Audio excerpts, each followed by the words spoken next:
about this place on the Sean O'Connell Show. We got Dishing with Dev on the show today, QB1, coming off a huge performance. I think inarguably his best performance as a Ute.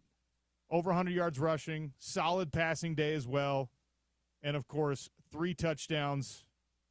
Devin Dampier at noon on the show today. We got Gordy Chiesa coming in 27 minutes.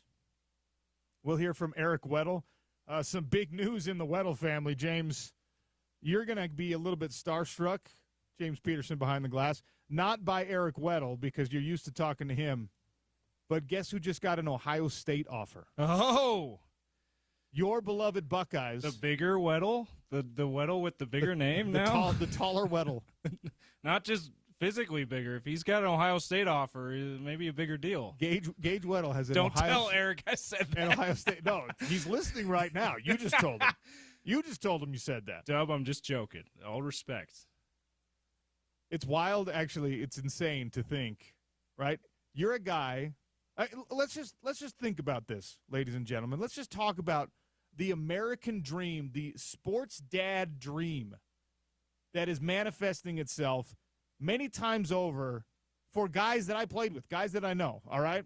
Like Steve Tate, good example. Steve Tate had a kid while we were in college, ended up having 6 kids, but had a kid while we were in college. His son is now a college football player. Ben Moa, who preceded me immediately at the University of Utah and is still an absolute legend, and by the way, continues to fight into his mid-40s. He's an absolute maniac. Bare knuckle, right? He's done some bare knuckle. He's done some MMA.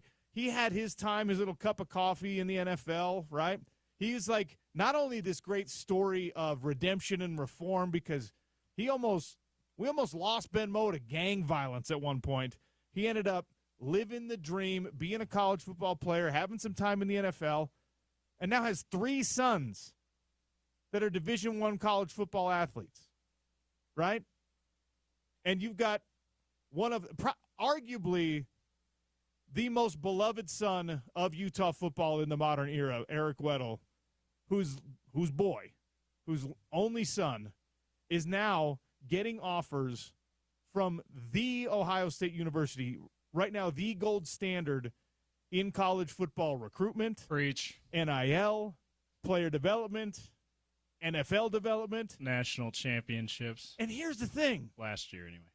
Weddle had 2 offers coming out. You talk about living What was his other one? It was like the University of San Diego or something. I was going to say, it wasn't BYU or another well-known school. And look, BYU and Utah got in early on Gage Weddle, Weddle the Younger, to put it in the local parlance. On Holy War Week, it's perfect. Weddle the Younger. Weddle the Younger followed his father, and yea, did he achieve even more. And it came to pass. And it came to pass that he rejected the offer from the Buckeyes of Ohio State and did follow his father into the mountains of Utah.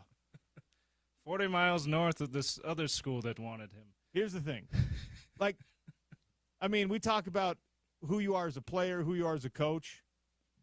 Being that person who lays a foundation, whether it happened 50 years ago, whether your great-grandpa did it, whether your great-grandma did it, whether you're the person who did it, the level of satisfaction, gratification, pride you should be allowed to feel knowing that you were not thought of as much, that you were the underachiever who overachieved or the under-recruited guy who overachieved, and it went on to what I think should be an NFL Hall of Fame career. And now everyone is just like, yeah, look, because of what that guy did and because of his genetics and because of his mom's genetics, don't leave mom out here, Utah State soccer player, great athlete, everybody in the country wants that kid.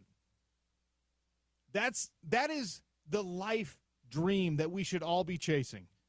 Not necessarily only in sports, right? But lay a foundation, lay a groundwork so that your children are bigger, better, badder, cooler, smarter, friendlier, more generous than you. That is success. And, hey, you left out Luther Ellis, by the way. He has like 7 sons in the NFL. Luther Ellis is Division I an even better example. Now. And these are just our Utah examples. BYU's got a ton, right? Like you could go around the NFL, Absolutely. the Matthews family. It's like every male member of the Matthews family plays in the NFL for 10+ years. Bruce Matthews, Clay Matthews, Luke Matthews, the other Clay Matthews. It's like if you're a male in that family, you have to play in the NFL. The Bosas have a couple of kids. The Krugers sent 3 of them that at least got their cup of coffee in the NFL. It's insane.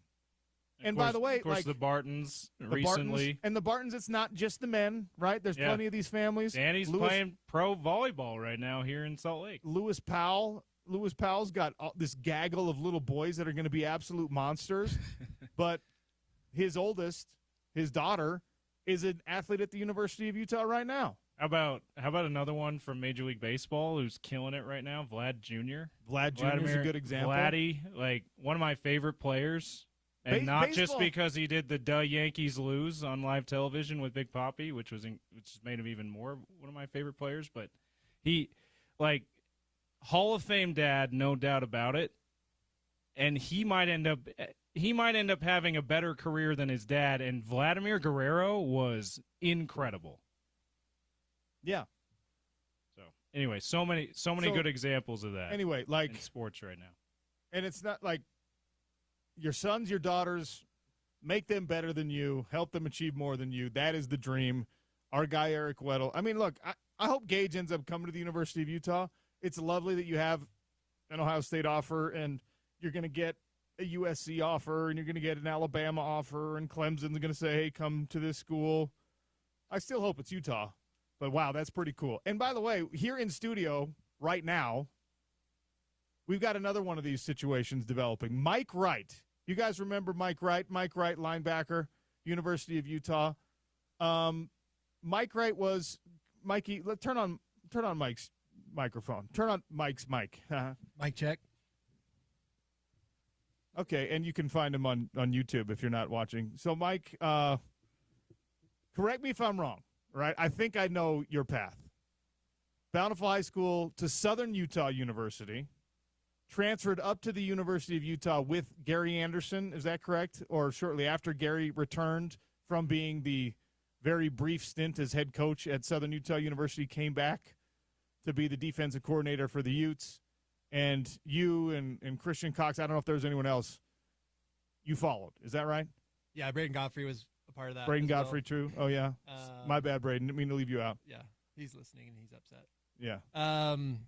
Yeah, no. Receivers don't count, but okay. Yeah, receivers don't count. We're only talking about defense. Yeah. Right? No. Yeah, you've done your homework, Sean. But were you a walk-on when you came to the U? Yeah, so I had a full ride down to Southern Utah. Yeah. Gary recruited me down there.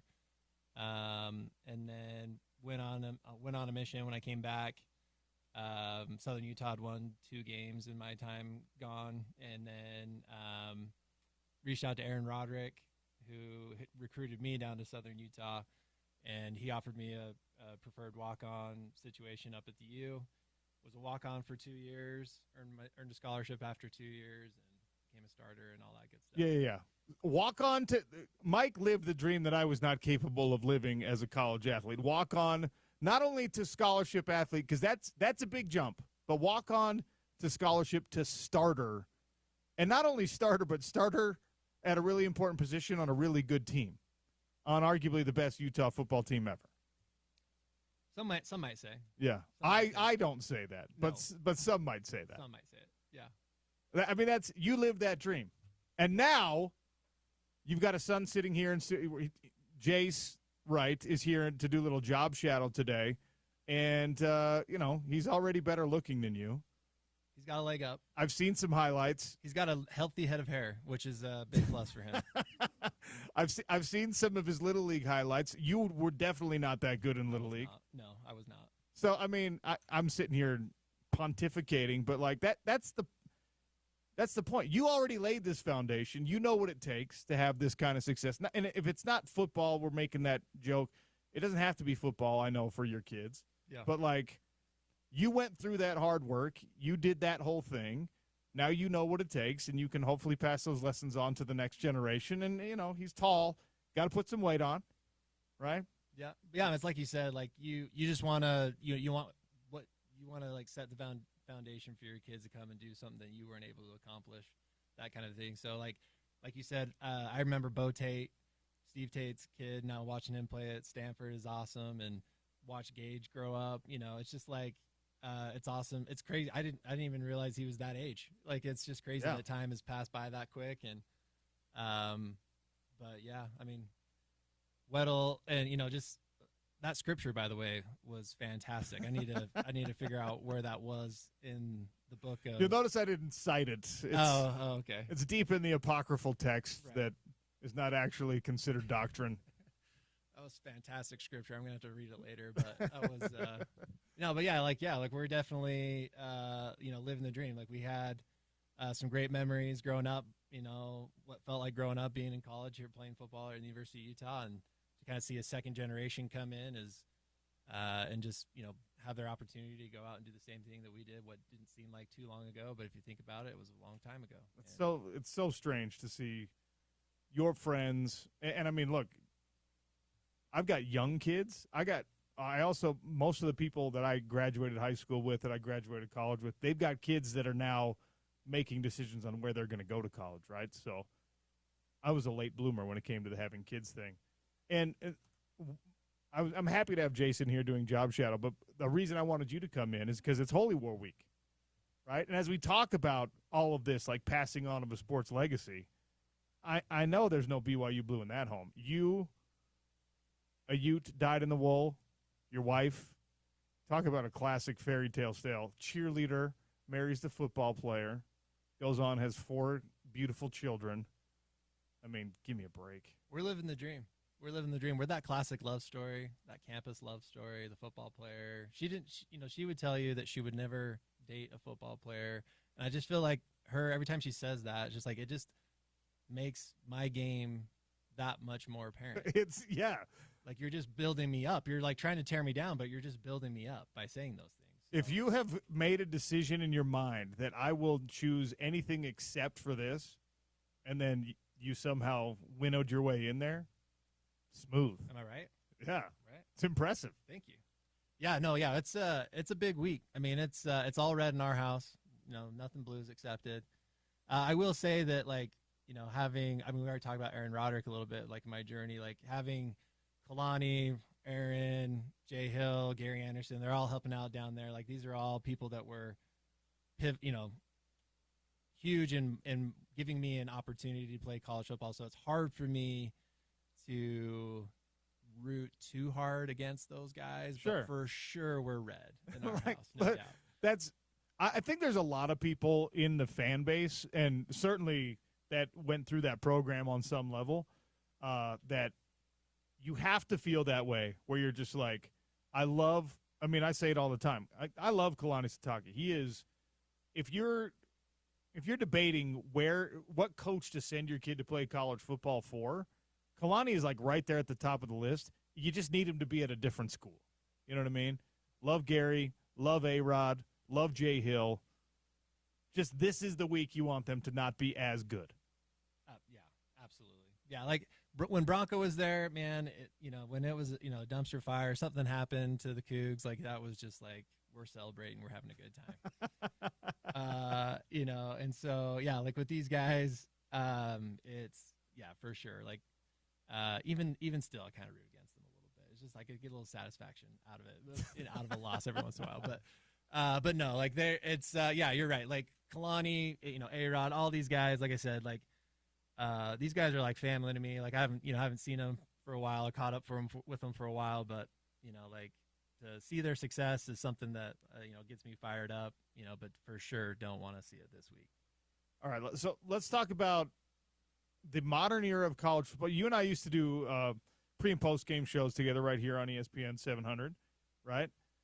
The modern era of college football, there's more Mike Wright stories than there used to be because the transfer portal now allows for it. And obviously, the church mission thing and all that it creates a different element that we're familiar with here in the state. But on the national landscape, these are the stories that the transfer portal was designed for, I think. The guy who's like a little under-recruited, the Cam Scadaboos of the world, right? The Cam Wards of the world, where for whatever reason you're not thought of as highly as you should be coming out of high school. You go to a smaller school, you excel at that smaller school, or in your case, you don't even spend time necessarily excelling at that smaller school, but it's just there's a recognition from a coaching staff. They're like, no, this guy's better than what that level is. And you get to climb that ladder now. Do you find yourself, because you followed that path even before that path was laid out as it is now, rooting for these guys, having a special interest in guys like that, like a Devin Dampier? He's a great example of this because, 100 and whatever coaches in the country missed out on him. And then New Mexico was like, yeah, let's do this. And now Utah gets to reap those rewards. Do you find yourself with a certain level of interest or affection in those types of players? Yeah, absolutely. I mean, like, having been the underdog, having been someone that was, looked over, and then, getting an opportunity to play and, like, come out and be able to contribute to a team and all that. So, like, yeah, that's, that was, it's fun to see those, those stories. And, like, I was talking to Gary Anderson I ran into him at an event that was being had, and he kind of, like, he brought it up. He's like, Mikey, you wouldn't have ever lasted at Utah for 4 years in the current system, which was probably true because, like, I probably, as a walk-on or, getting some time, like, had I been able to, put on some good film, and then, at a Utah State or, another, regional program, it's needs a linebacker. Likely they're going to offer me more NIL, and a bigger opportunity, and being a walk-on, like getting a scholarship, getting playing time, getting some extra pocket cash, like that's a huge deal. So yeah, I probably would have bounced around and I would have liked to believe that I would have stayed at the University of Utah because I'm a Ute through and through, but like the reality of what college football is now, a guy like me, who's just, trying to prove himself, get some playing time, and, ultimately, fund a scholarship and, fund the rest of their life with, education and a career, setting themselves up for a career.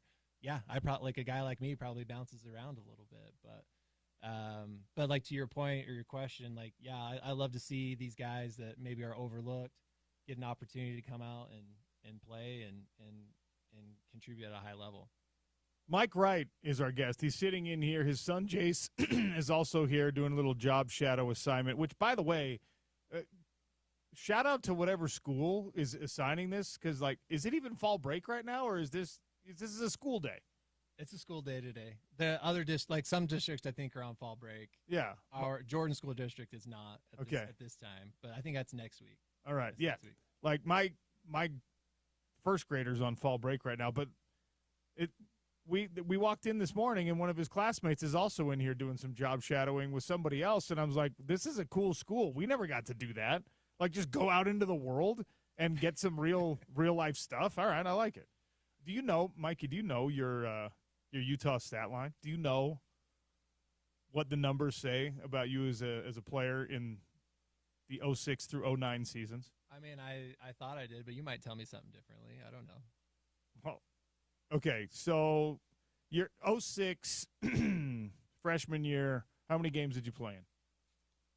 I only missed like one or two, so I probably played in like 10 or 11 games. 10 is what the stats say. Okay. 07, played in all 13 games, right? Yep. Do you know your numbers? Do you know how many tackles, TFLs, sacks, et cetera, you had? My sophomore year, I had like four or five sacks. Ooh, you've been credited with 3 here. 3? Okay. But 4.5 tackles for loss. Okay. Maybe I'm contributing a TFL for a sack. I don't know. Yeah. It's all right. I do the same thing. Yeah. I tell people I'm 6'3". Yeah, I probably like 20 or you are a healthy 6'3", no doubt. Yes. I had like 20 or 30 tackles or something that year. I was rotating in for Joe Giannone. I was getting a decent amount of playing time. But yeah, probably like 20 or 30 tackles. Yeah. So the official stat line is 22 tackles, 4.5 for loss, 3 sacks, 1 pass defended. 2008. Anyone remember if that was a good year for the University of Utah? 2008. Do you know your numbers in 2008? I had like 80-something tackles, 80, 90. Well, that's what the official stats. The official stats say 81. Yeah, I think that like I remember like the Air Force game. I don't remember exactly how many they gave me credited tackles for, but the coaching staff had me down for like 20. Yeah. And you got like 9 and on I the got official. like on the official stats I had like 7 or 8. So it's like oh, that's amazing. You know, like some guys doing a good job with the stats, but because I feel like the coaches would have been harder to me than just the actual official stats guys, but you would think. Anyway, yeah. If I remember right, like this is brought up quite a bit, and I feel like this is like it'd be like a good trivia question, but like, well, maybe it will be later on the show. We're going to be giving away some type of gift cards potentially. But yeah, like I like my one thing that I hang my hat on, or something I'm proud of that I was able to get, able to achieve that year was being the leading tackler on the team that year. That was a roundabout way of me making sure that we acknowledge that. Okay. The Sugar Bowl year, undefeated season, win after win after win after win after win. Again, you can make an argument, the best year in Utah football's history. The leading tackler on that team was Mike Wright. Sly who? No big deal. Yeah. Now, the phone lines are ringing. It's Sly. It's Stevenson Sylvester. Probably try to build his argument there. I have your game splits here, too. Air Force, the official stats credited you with 10 tackles in that game.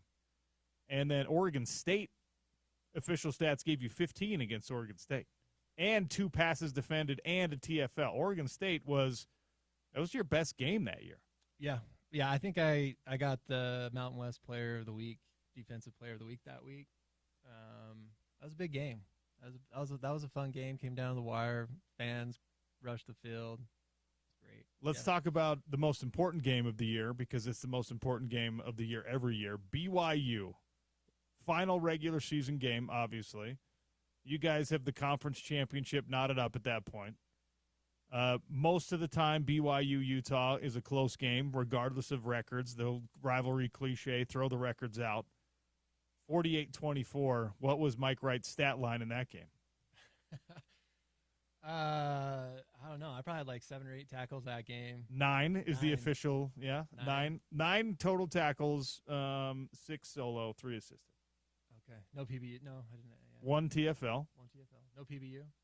No PBU on the official stats, but who knows? No, yeah, that was a fun game. That was a close game up until about the third quarter, and then the wheels fell off for Max Hall and started throwing a bunch of picks. But we kind of started running away with that in the end of the third quarter. But the crazy thing about that game was, especially when you're playing BYU, they call it getting baptized. But there was a play where that's why I was wondering about the PBU. I was on a blitz and wasn't able to get to the quarterback, so I tried to jump to knock the ball down, which I did. But I can't remember which BYU offensive lineman was well trained. That once I jumped, he took my momentum upwards. Okay. And then turned me over, pulled a move like you did during your professional fighting career. Just power slammed and you. then just power slammed me on my shoulder. And I separated my shoulder probably in the second or third quarter of that game. And then just kind of, I thought to my time back at Bountiful High with legendary coach Larry Wall, and what he would say to me. And he would point to my other shoulder and say, "You got 2, don't you? So why don't you just go ahead and use that one?" And so I finished out the game with a separated shoulder. Yeah, good times. Wow. That is you don't hear those things, right? The people playing through injuries, and that's part of it, obviously. Let's get specific, because we're going to have to go to break here in a second. Let's get specific on this year's game. All right, I love going down memory lane with one of my friends, Mike Wright, here in studio. But 2 top 25 teams. It's not the end of the year, so we won't know for sure how much it factors into the conference championship race. But obviously the winner's in a much better position, right? Elite players on both sides here. BYU this time has the linebacking core that everyone's highlighting, which is a little insulting to Lander Barton and Johnu Hall and Lavani Demooney. But I think also it's an earned thing for Glasker and Jack Kelly and even Acera to some standpoint. I know you watch linebackers closely. Give me your assessment of what you think Utah can do to attack this BYU linebacking core, and because you had to play through injury so often, like Jack Kelly is not going to be 100%. What kind of percentage does he need to be at from a health standpoint in order to be effective against Utah? Yeah, no, I think, going into this game, statistically, it looks like both teams are pretty equal, right? Like there's a lot of, critical categories that you're looking at that, both teams are pretty even across the board that way. I think BYU, if you're, looking at the eye test, like BYU's won ugly, like they're undefeated, but like they've kind of won ugly, or maybe not to the level of like what you would expect of a 6-0 team, especially like playing the teams that they played against. And so I think, Utah, defensively, the D line I've been really impressed with so far this year. Lander Barton, that dude's a stud, just athletic. Awesome to see him get some time on the offensive side of the ball this year so far. Got a touchdown. He's splitting time over there, which is like, like when I was playing ball, like you'd like to think that you could do that, but like how sore I was after like 50, 60 snaps on a defensive side to like think that I'm going to go play another extra 10 or 20 snaps on the offense. Like probably not. So, I think, like we maybe take that for granted, like watching high school kids play on both sides of the ball. It's just like, oh, that's just something you can do at the college level. Just like at a D1 level, like that is, extremely impressive. And so what he's doing is awesome. So, I think, maybe as like a collective group, like BYU's linebacker core has accomplished more to this point during the season. I can't like definitively say they're that much more talented. But like, yeah, I think it's definitely going to be interesting matchups all across the field with this game. But I like, yeah, it's always a fun game. Who was your backup in 08 and 09? Mo Neal. Okay. Mo Neal, and then Chaz Walker, and then Okay. Matt Martinez were kind of depending on the game and the situation. Especially Chaz and Matt ended up being great players in their own right after you left. Okay, so where was the line, right, separated shoulder or whatever, where it was better to have one of those guys play than to have a banged-up Mike Wright or a banged-up Sly or a banged-up Keppa or whatever? Yeah. Where is that line? That was that was like Kalani's decision. I like the position coach. Like, he's watching us every play. Like, I think depending on the player, like for me, I was just so competitive and wanted to be out there that like I was gonna probably err on being out there when I probably shouldn't have been. Sure. Right. Like I just wanted to be on the field. But I think in that game, like I was like kind of rotating out, right? Like depending on the situation, like. Or after like a big hit, like I was getting stingers a lot throughout my career. So like get a stinger, you're got like a shooting pain going down your arm. You're like, your nerves are on fire. Like you go out and sit out for a couple plays and then you're Sure. just back in, that kind of thing. So the line, just is on the individual level, right? Like if you, like at least for me, like if I could be on the field and compete, I was going to be on the field, and so, but others might not have that same mentality. They get a little bump, bruise, and they're just like, hey, I got to go talk to the trainer real quick, make sure I'm doing okay.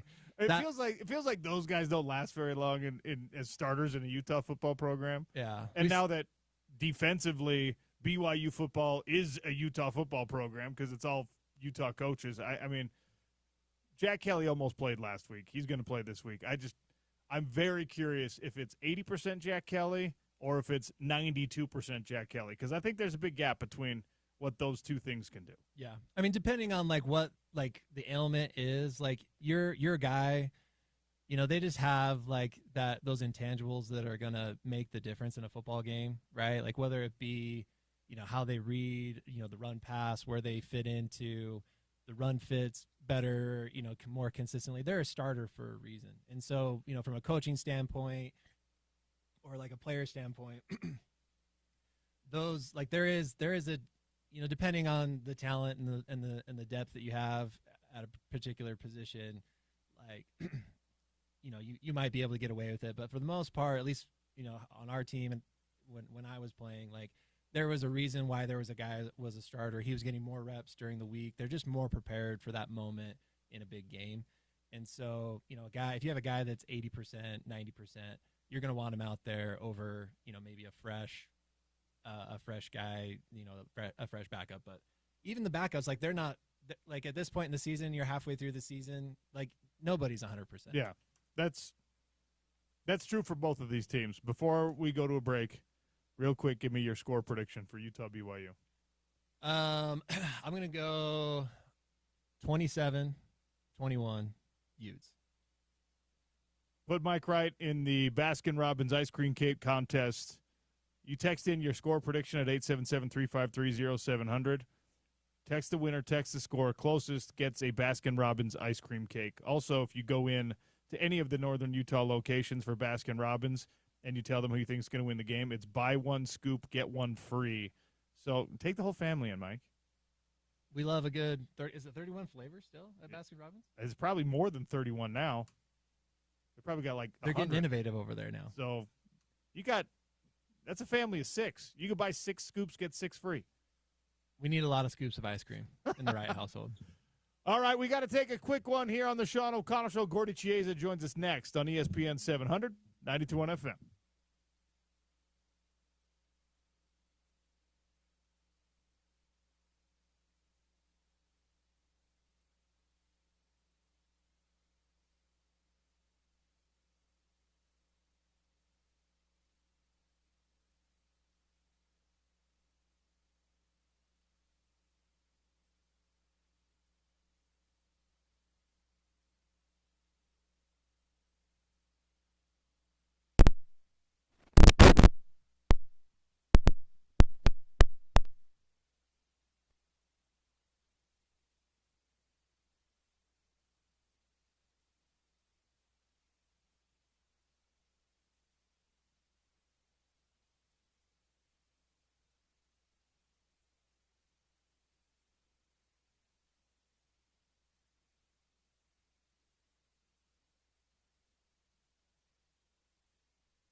Welcome back to the Sean O'Connell Show. Let's check in with our resident NBA guru. My friend Gordy Chiesa swings by this time of year, brought to you by Aladdin Industries, your Velux dealer.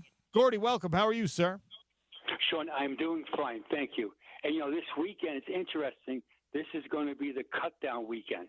Just like in the NFL, that dreadful day when they knock on your door and they tell you to turn in your playbook. And the NBA basketball, this is this weekend.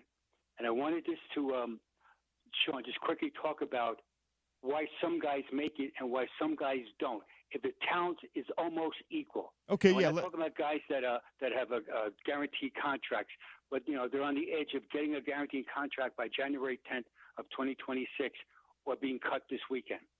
The definition of an NBA player's professionalism is 1, no complaining if not playing or starting. 2, staying mentally and physically ready.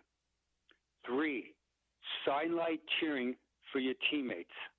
4, listen willingly. 5, practice diligently. And so if things were equal, your talent level and your contract is not guaranteed, or if it's guaranteed and isn't really a dramatic hit to a franchise, this is why certain guys stay for 3, 5, 7, 9 years, while other guys have more talent, but they bounce around and they get cut and they're never seen again. In Jazz basketball, here were some guys that fit this perfectly. One is on a team right now, George Niang. The Jazz didn't cut him, but they traded him away. They always liked him. He came back. He's the ultimate professionalism. Joe Ingles, when he played for the Jazz, he was very professional when he played. Simone Fontecchio, when the Jazz had him, he acted professional whether he started or not. And then 2 other guys in other teams, T.J. McConnell, whether he starts or not, is absolutely professional. And from the Lakers, Gabe Vincent, whether he starts or not, professional. So it's so interesting when you analyze it, why a guy lasts a long career with only average talent, Sean. When we talk about cut-down day in the NFL, Gordy, there's a somber nature to it. I mean, I'm sure that's true in the NBA also. But with the NFL, we're like, man, this could be the end of the road for this guy. And I know that's true in basketball sometimes, but the alternatives and the path back to the NBA and in basketball, it really feels like it's more developed, that it's better, that, the European leagues, what's happening in China, all this investment that's happening in the Middle East, obviously the G League. Even if you get cut down on an NBA roster, what does the path back look like, not just for the George Niang types who kind of float around in the NBA and end up back at the same organization, but for a guy who they say, hey, you're out of the league, but if you're young enough, if you're talented enough, if you're big enough, it seems like the way back is maybe more developed than what we see in football. Yeah, very much. Yeah, and that development starts with an attitude that you do not take it personally. You know the expression, when you leave a job, do not burn bridges. And that's a classic example of an NBA player. When you get cut this weekend, shake the general manager's hand. Thank you for the effort, and hopefully we'll meet again, whether it's with a team or another team. And so the way back is through the G League or playing overseas. And some of your non-strengths become an improvement because you worked at it. And again, you listened diligently to the coaches, and you came back for next training camp or the summer league, or you played in the G League and it worked out for you. And there's so many. Last year, Sean, we'll know the data in about a week from now, where last season in the 24-25 campaign, 52% of the players in open day rosters played in the G League at least one game. So it shows you more than half the league was in the G League. Not the star players, unless it was rehab, but the other guys that are marginal fringe players, they bite, fight, and claw to make a roster. Because, Sean, when you make an NBA roster, there's an economic, really incredible as far as for your family. An NBA player this season with no credited service in the NBA, if he lasts till January 10th, his contract's going to be $1.272 million. Woo! A two-way contract is half of that, $637, $433. So $636,000 for $435. A 10-year veteran like Russell Westbrook, we mentioned earlier as far as James Peterson and I, off the air about Westbrook signs with the Kings yesterday. He's an 18-year veteran, but you only get credit for 10 years as far as your contract. So it's $3.63 million for a 10-year veteran. And you know the expression now, people are asking about the G League. What does a G League player get paid? First thing, he gets paid by the NBA. So if you're a non-affiliate roster player from an NBA team, you work for the NBA.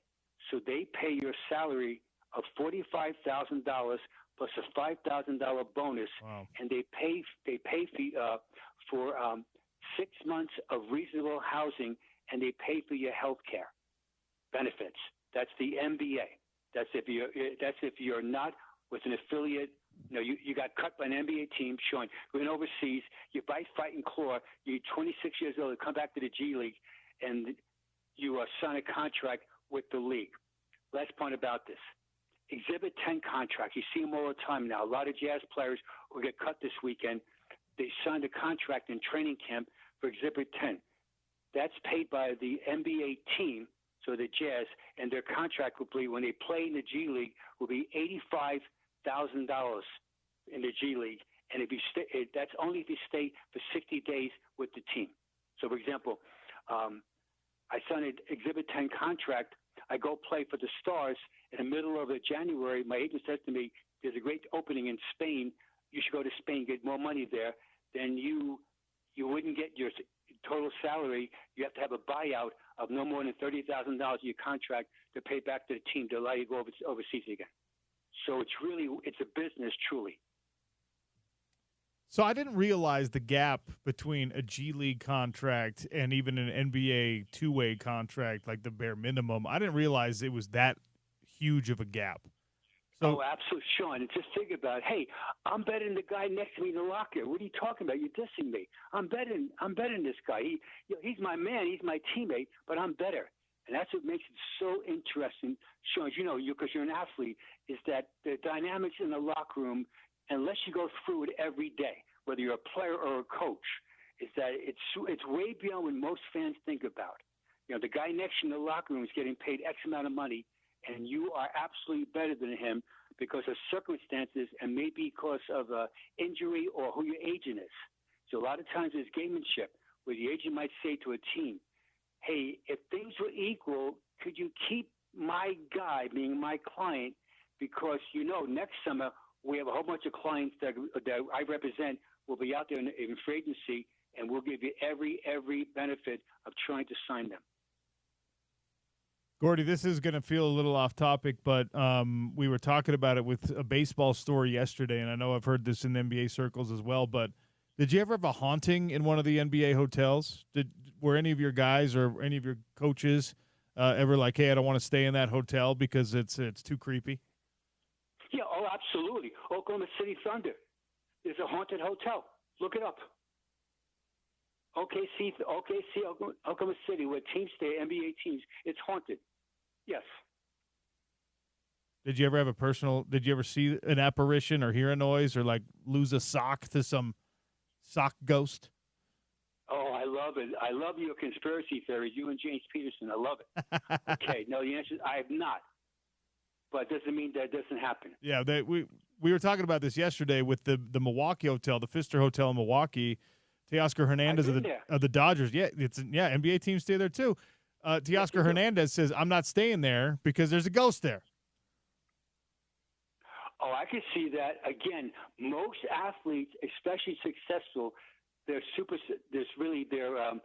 a certain routine, and they're definitely superstitious about certain things that go on. And that's why they're good. And they play in a rhythm, whether you're a batter in the batter's box or whether you're shooting a free-throw or game preparation in the locker room. You have a certain routine. And when it's not there, you don't get those vibes about success. And it's very troubling for the athlete. Gordy, what's your list today? My list today, well, after this, one more thing about this. The highest-paid player in the NBA is Stephen Curry this year. Wow. $59.6 million. Same as my salary. Number one in the NBA, $59.6 million because he had so many max contracts. And this is part of the list right now as far as his greatness.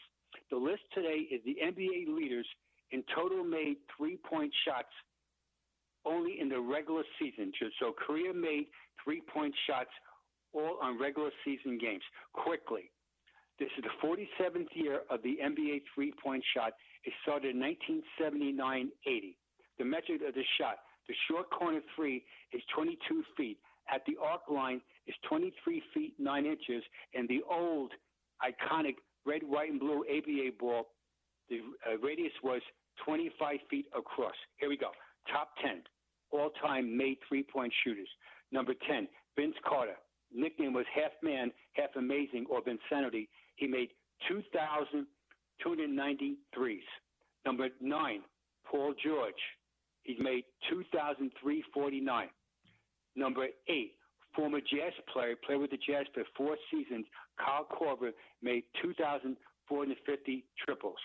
Number 7, he just finished his 22nd year last year of the NBA, where he's swishing triples. He's hurt right now with a back ailment. LeBron James has made 2,559. Number 6, Reggie Miller, knockdown shooter, and he did it with flair. 6th all-time with 2,560. Number 5, he plays for the Dallas Mavericks as we speak, Klay Thompson, 2,697. Number 4, the pride of Weber State and Oakland, California, our own Dame Lillard. He's made 2,804 trays. Number 3, I had the privilege to coach this guy when I was coaching the Seattle Sonics, Ray Allen, 2,973. Number 2, the only southpaw shown just like you on this list is James Harden. James is second all-time most made threes with 3,175. And the number 1 shooter of all time in most career-made threes. We all respect him very much. He is absolutely the focal point of the Golden State Warriors. He's the greatest range shooter of all time. Steph Curry has made 4,058 made threes for a shooting percentage of 42.3 from threes. Absolutely insane. That's my list of the day.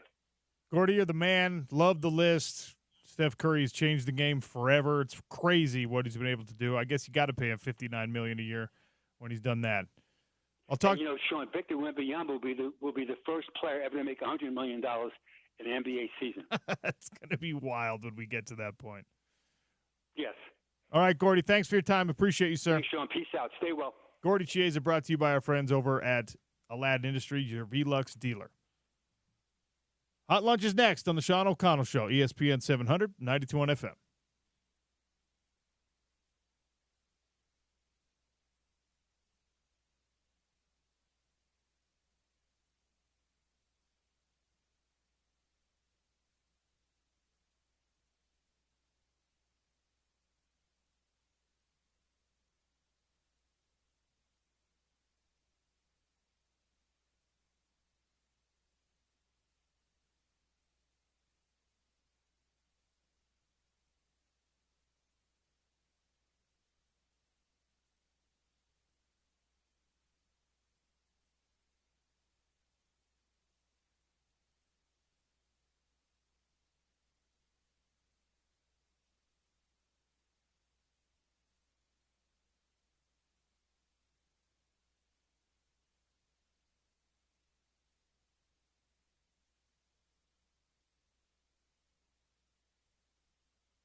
good. Dishing with Dev is coming. We're going to make it about 8 minutes. We'll do Dishing with Dev at 12:05 or so. Hot lunch right now on the Sean O'Connell Show. And the brains, is it safe to call you guys the brains behind the operation at Warner Ineos Grenadier? Is it? Can we do that? Maybe use it conservatively. It's a loose term when we say brains behind the operation, but you've heard me talking about this vehicle. You've seen them driving around, and if it's anything like when I was doing my test drive, when you see them driving around, your first instinct is probably like, whoa, what is that thing? Is that still the reaction that you're getting when people, well, I guess maybe not by the time people come out to the dealership, but it feels like that is the reaction to the Ineos Grenadier when it's on the road. Whoa, what is that, and where can I get it? Exactly.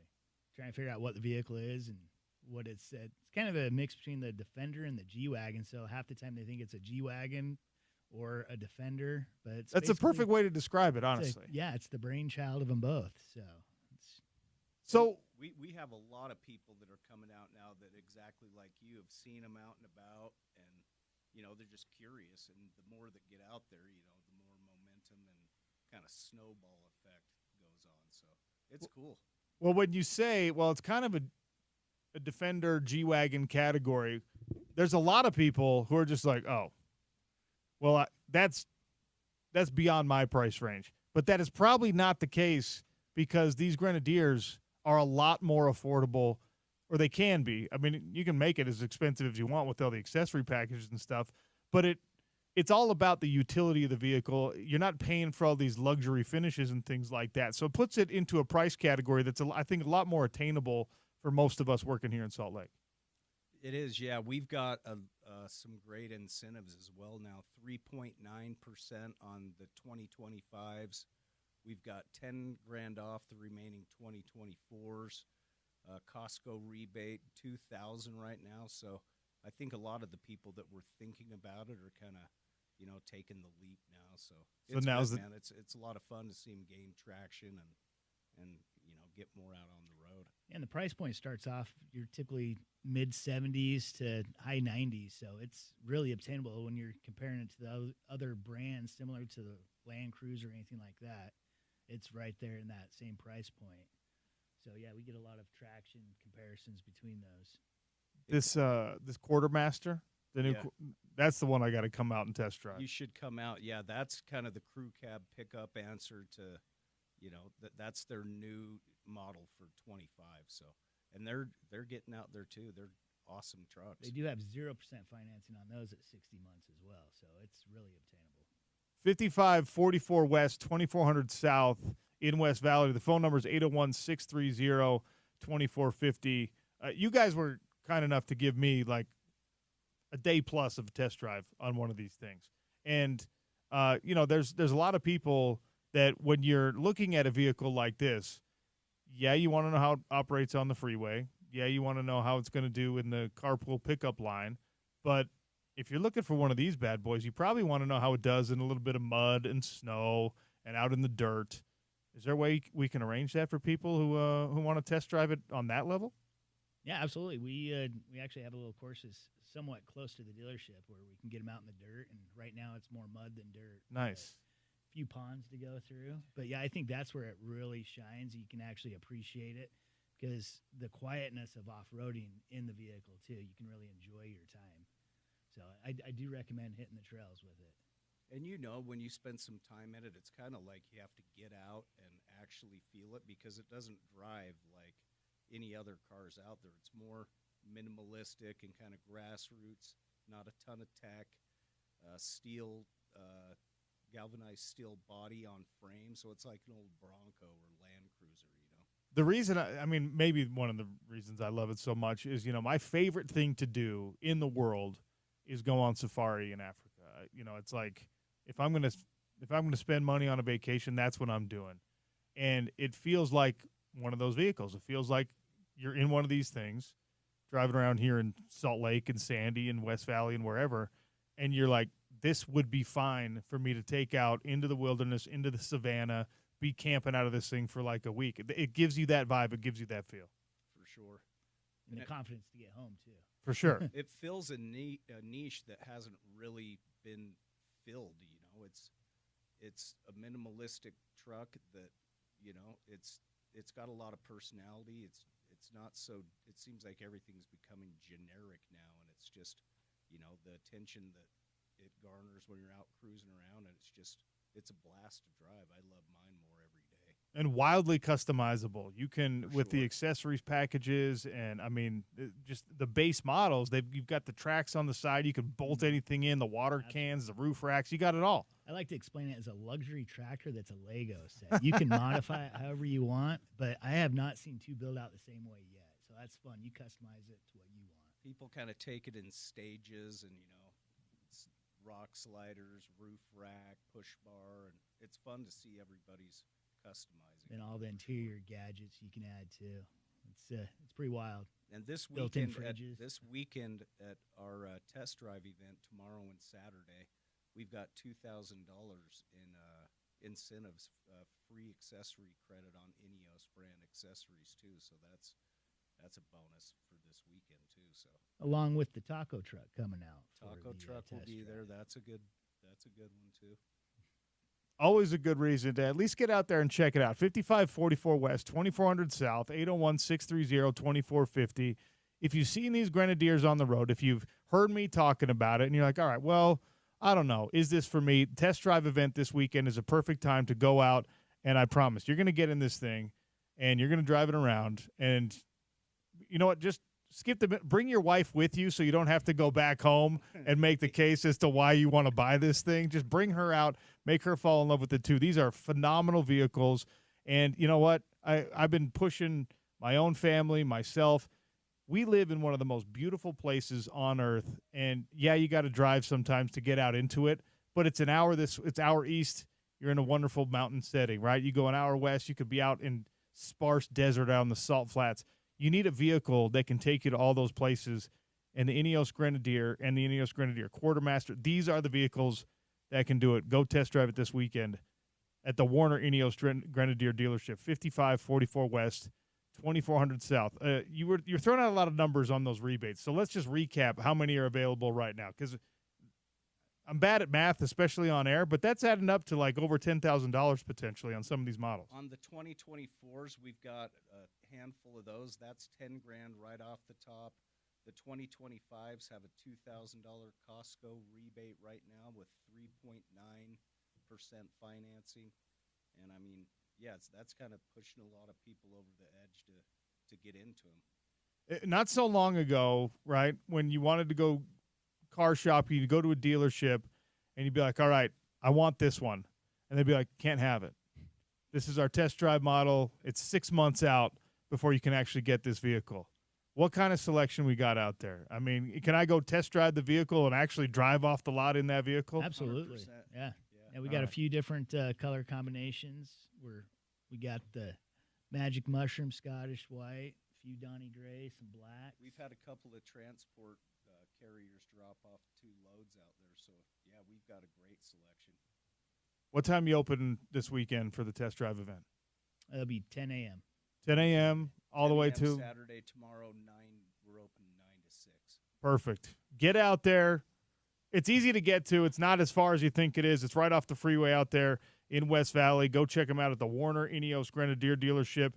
And when you do, tell them OC sent you. They'll give you, I don't know, an extra taco or something. 5544 West, 2400 South, 801-630-2450. Check it out. Get yourself out there onto the test drive. Buy one of these and get out on our back roads, on our freeways. And, yes, it still looks good in the carpool lane at school pickup. Dishing with Devin Dampier, QB1 from the University of Utah, next on the Sean O'Connell Show, ESPN 700, 92.1 FM. Thanks, guys. That was awesome. Sweet. Cool, yeah, we'll do it. Yeah, you do? Dude, we'll set that up because, yeah, next home game I'll come out and grab it. And I park right in the west lot, so.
Sean O'Connell Show continues here on your home of the Utes, ESPN 700, 92.1 FM. It is rivalry week.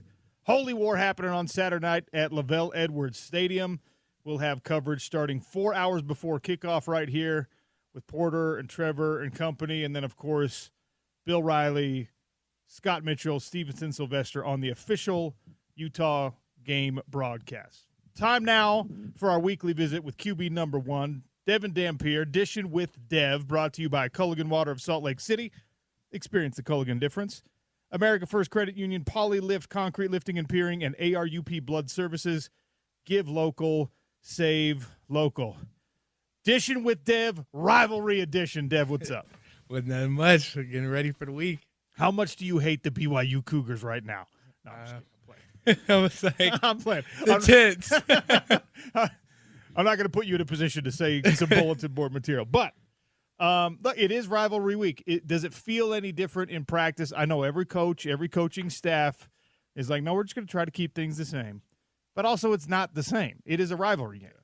Does it feel different in practice so far this week? Game and preparation-wise, no. We keep, whatever game's up, that's the most important game. Outside of that, though, like, just the energy and things going into it, yeah, you can definitely tell there's a little something with this game for sure. All right, we'll get into that a little bit more, but I don't want to gloss over what happened this past weekend. First Big 12 conference win for Utah since joining the conference. You and I talked about that last week. That was a goal that you had. You wanted to get that, I guess it was 0-5 before that monkey off the back. And you all did so, and you did so in style. A dominant win over a really good Arizona State team. Give me your overall impression of how it went, how it felt. Yeah, I thought, they tried to minimize the possessions that we were able to have, and we basically went 6 for 7 out there just scoring touchdowns. So, that says a lot about our offense to be able to, know those guys are trying to slow the game down, so we took every advantage of every opportunity we had. It was a dominant performance for the run game in particular, and you had a great day running the football. Now, we've talked the past couple weeks about, how you feeling, how's the health, and you play like you got the poker face, right? You're not going to make an excuse about not feeling good, but clearly against West Virginia to some extent, and then definitely after the bye week, Arizona State, you're back to like ideal version of Devin Dampier, elusive in the pocket, and then in those runs, designed or otherwise, you're getting loose. It's got to feel good to have your legs all the way back, if that's the right way to say it. Yeah, that was something, I was excited to come back to. Just going through that week of practice after the bye week, I was like, man, I feel good again. Like, I'm ready to go score some rushing touchdowns again, and, it happened to all work out for me. So you got 3, 120 yards on the ground. Running backs always want to go over 100 yards on the ground in a game. How much do you care about that as a QB? Because, passing touchdowns and passing yards are more the thing for QBs, but you're also a running quarterback. Yeah, I think stats are cool. I try to stay away from the stats, though. Whatever gets that win, that's my main focus for sure. But that is nice that, the O-line and me, just that connection to be able to make those yards work was pretty fun. Let's talk about the O-line because we expected them all year to be a dominant position group. Pro Football Focus has them as the highest graded offensive line in all of college football right now. I don't know if you pay attention to Pro Football Focus. I don't even know how much I like to pay attention to Pro Football Focus because, there's flaws to the system, although it is a really good system. But at the end of the day, the results are what matter. And almost 300 yards of rushing against a team that came into Rice-Echo Stadium as one of the best rush defenses in the conference. It felt like they were proving a point to some degree. Yeah, that was our biggest thing going into the game. Our run offense is, something I feel like that's very hard to stop. And just going into the game, we were like, hey, we're going to get tested here, so let's prove to ourselves who we are. And yeah, those boys went out there, and I think they dominated up front for sure. It certainly looked like it on tape, watching during the game, and then obviously going back and watching a little bit after to try to pretend like we know what we're talking about here. And look, you had a great game. It was nice to see Wayshawn and Akari again having good games. The young freshman starting to get some touches. What do you think of Bray? Yeah, Bray's a baller. He's a baller. That's a guy I've been talking to just recently a lot, and he said he was ready for this moment when he got his time, and I'm just happy. He capitalized for sure. He proved himself right.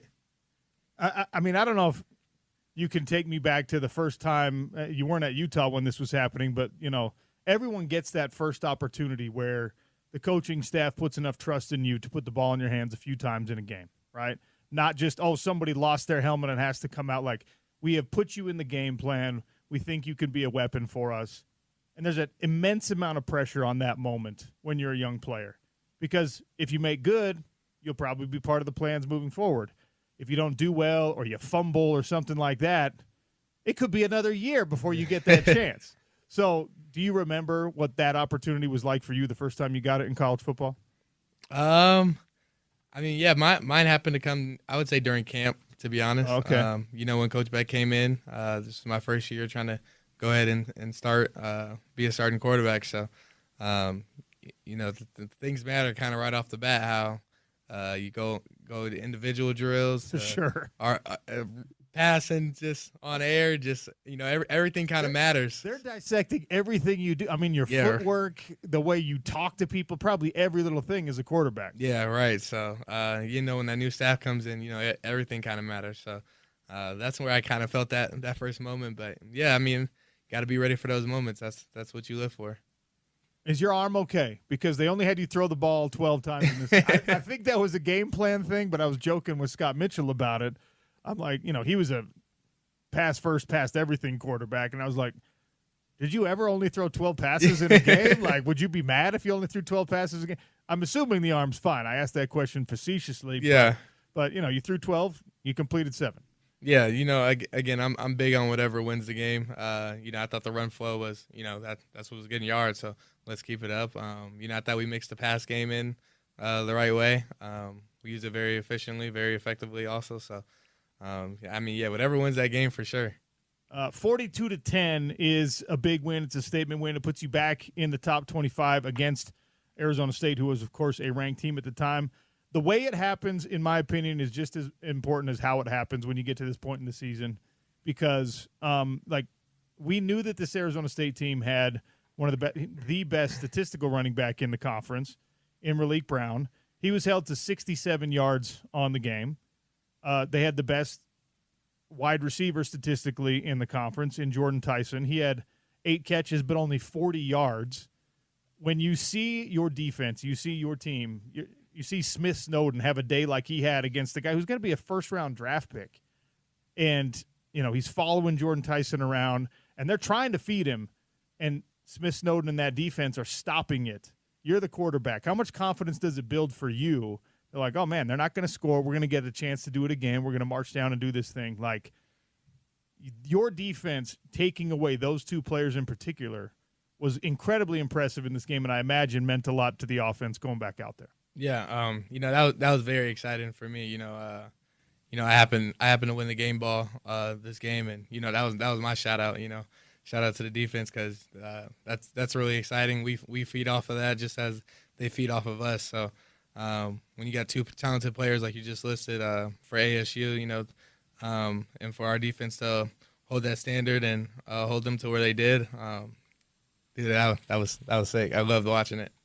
So now you get another crack at the attention of Big Noon kickoff. It's odd because it's not the 10 a.m. kickoff, but Fox decided, hey, this is the biggest game we've got on our slate this week. We're going to do Big Noon kickoff. It's not in Salt Lake City. It's obviously down in Provo, but, it's another shot at being on that national stage and having the crew there and the evaluation and all that kind of stuff. I imagine nobody liked the way it went the first time. Now you get a second crack at it. What does that mean? Again, for us players, just that national television, that's something, that's why we play football. We work to live in these moments, to play in these big games, and, we're happy we got that opportunity. The Big Noon, it doesn't really affect us, though, too much. Football game's a football game, so, I mean, it does affect you because they're probably, asking you for more interviews and stuff, right? It does change your week a little bit. in that way, yeah, definitely a lot more just talking and things like that. But outside of preparation and all that, just same game for us. Dev and Damp here. We're dishing with Dev here on the Sean O'Connell Show. Weekly conversation with Utah's quarterback is brought to you by Culligan Water of Salt Lake City. Experience the Culligan difference. America First Credit Union, Polylift, Concrete Lifting and Piering, ARUP Blood Services. Give local, save local. All right, let's focus on this holy war. First of all, what is your history in rivalry games? Who's New Mexico's rival? New Mexico State. Okay. Correct me if I'm wrong, but those two teams, there's not a did you ever lose to New Mexico State? When I was there, we lost my freshman year. Okay. Yep. All right. What is your performance like? You can go all the way back to Little League, whoever your rivals. How have you done? How have you handled rivalry games yourself as an individual? Pretty well. I never overly stressed the moment. Definitely a little bit more motivation into the game for sure. But yeah, just staying poised, staying calm. It's when I thrive to be at my best. Did you have a high school rival? Yeah, we did. They're College Chaparral. They lived 7 minutes away from our school. Oh, all right. Yeah. What was that rivalry like? Our school was a lot better than theirs. Yeah, okay. For the most part. So okay, all right. It was hype, and Sure. then you score a couple touchdowns and the crowd died down a little bit. Oh, I've been on the wrong side of that kind of rivalry in the past, and it is the worst thing in the world. Everyone's just like, hell yeah, let's go. This is a game. Yeah, then it starts getting silent. People start leaving. All right, well, let's talk about this. Utah BYU as a rivalry game here in the state of Utah, and you know this on some level already, it is the biggest day in the sports calendar every year. The stakes in this one are higher than we've had in a while. Going back to the Mountain West Conference, Utah versus BYU last game of the year every year, many, many times it was for the conference championship. It was two teams that were right at the top. Now it's not quite that direct, but they're a really good team, undefeated so far. You all are a really good team, have an opportunity to hand them their first loss, but also to put yourself in a position to kind of control your own destiny for a conference championship. So a rivalry game with stakes like this, I mean, I guess the stakes matter more than the rivalry for you. But, what do you expect down in Provo? You telling me off air, already people are kind of like mad dogging you, the BYU fans. Or something, so what are you expecting when you get down to Provo? I'm expecting a loud environment. Again, I know Utah cares about, their football teams, whether it's up here or down south.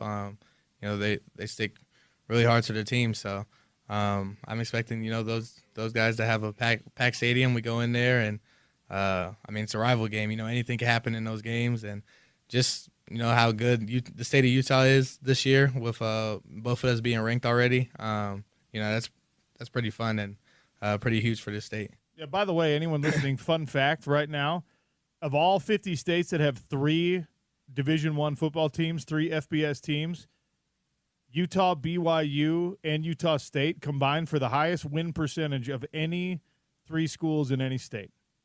Fun fact. Utah is right now the best football state in the union. Let's go, baby.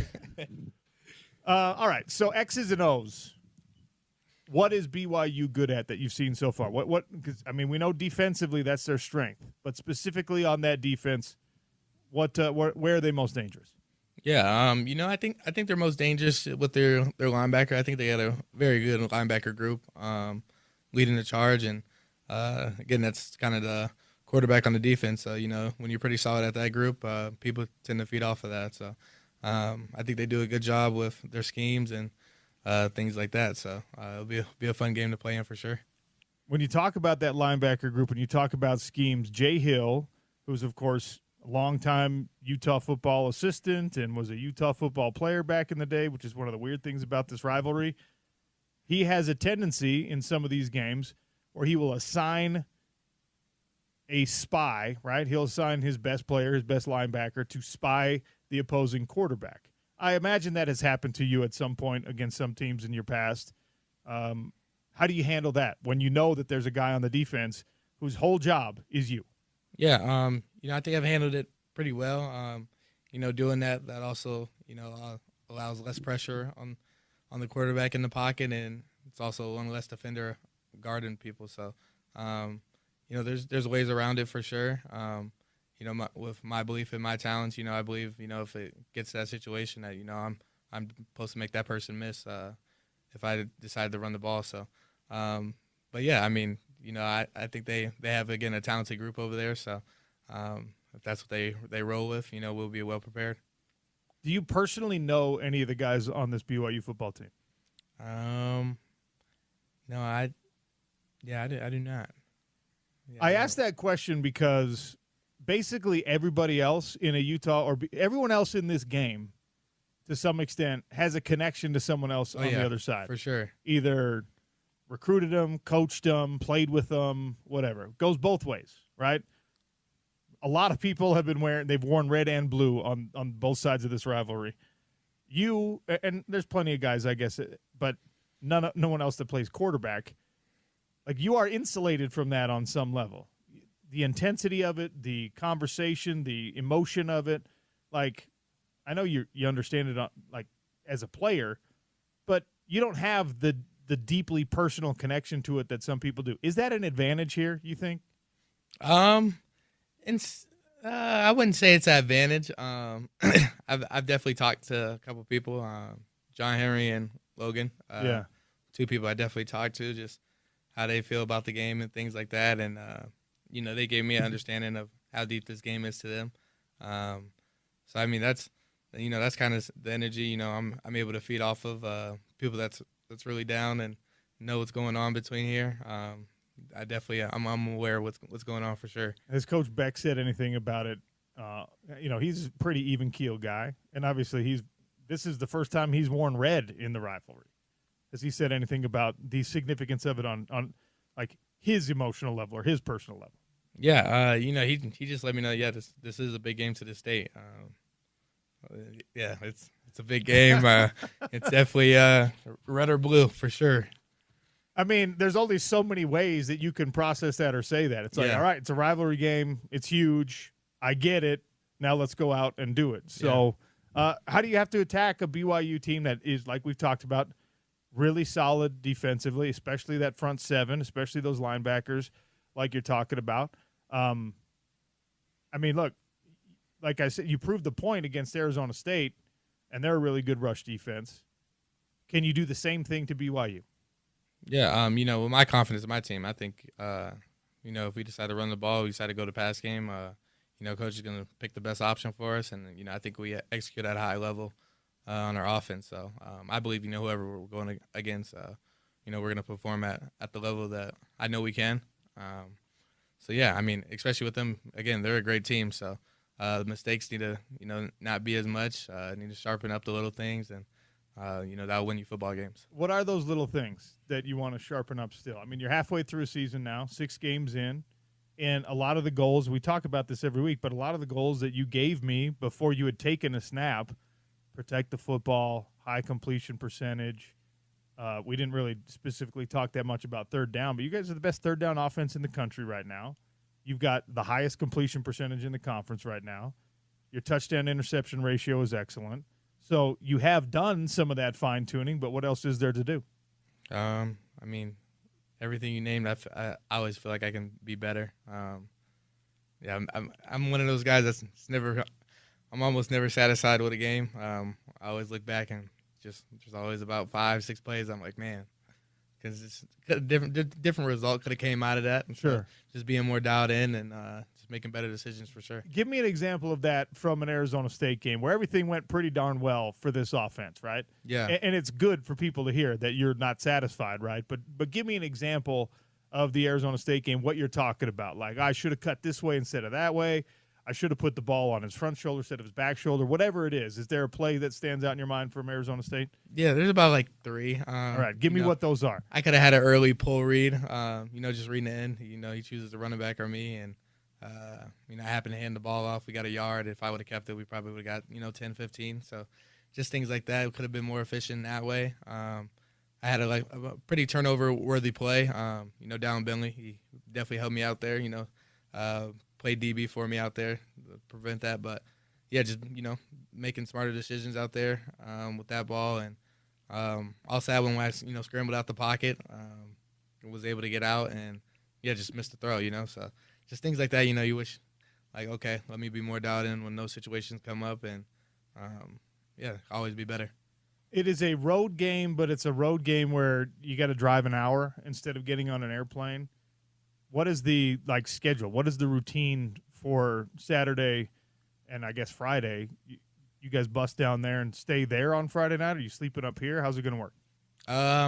Not fully sure where the location is, but I think we're just staying up here. Okay, all right. I think we're doing our normal hotel where we're at, and then we'll drive up there, treat it like kind of like an away game still. Okay. Go from the hotel and go there. Does that affect you at all? Like, some people don't sleep well in a hotel bed, and some people, I can sleep anywhere. I can sleep standing up. So that doesn't bother me. Like, for you personally, does that part of the game week experience affect you in any way? No, not at all. Not at all. The hotel. Yeah, I'm just like you. I sleep fine. Yeah. Anytime. So nothing really too much really affects me. Devin Dampier for another couple minutes here on the Sean O'Connell Show. Dishing with Dev, brought to you by Culligan Water of Salt Lake City. Taste the Culligan difference. ARUP Blood Services, Give Local, Save Local, America First Credit Union, and Polylift Concrete Lifting and Piering. So the mock drafts have started to come out. And Spencer Fano is the number one offensive lineman in the country in these mock drafts. Caleb Lomu, as he should, is I think Mel Kiper said he's number 4 among offensive tackles, which in the last 3 or 4 drafts is still a first rounder. Yeah. There's been 2 years ago there were 9 offensive tackles taken in the first round. So those guys have lived up to the billing so far. The interior offensive line has been right there. You mentioned John Henry Daly and Logan Fano, JHD especially. He's been absolutely incredible. When you see your guys that you've put all this work in, right, getting the recognition, and you're getting some yourself, obviously, but getting the recognition for that work, and it's starting to pay off. I know you got to pay attention to the games and the game plans and stuff, and some guys insulate themselves from all that during the season. But is it gratifying to know that the hard work is being noticed? Yeah, for sure. I always find my time, especially the guys you just named and a couple other players. I always remind them, you're doing a heck of a job. You're putting yourself in a really good position. Keep it up. I know you're all about the season, but you are doing your stuff outside of this. So just keep that up. I always make sure I congratulate those guys because that's huge. You want to make it to that next level outside of college football. So the fact that they put themselves in the right direction. They had full control of the situation they're in right now. So huge congrats to them always. Will you be out there? Will you talk a little extra trash on Saturday because it's BYU? Utah fans want their players to hate the Cougs, and Cougs fans want their players to hate the Utes.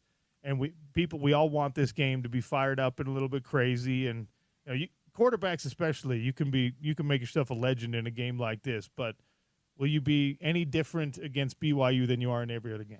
I'm more of a silent assassin. Okay.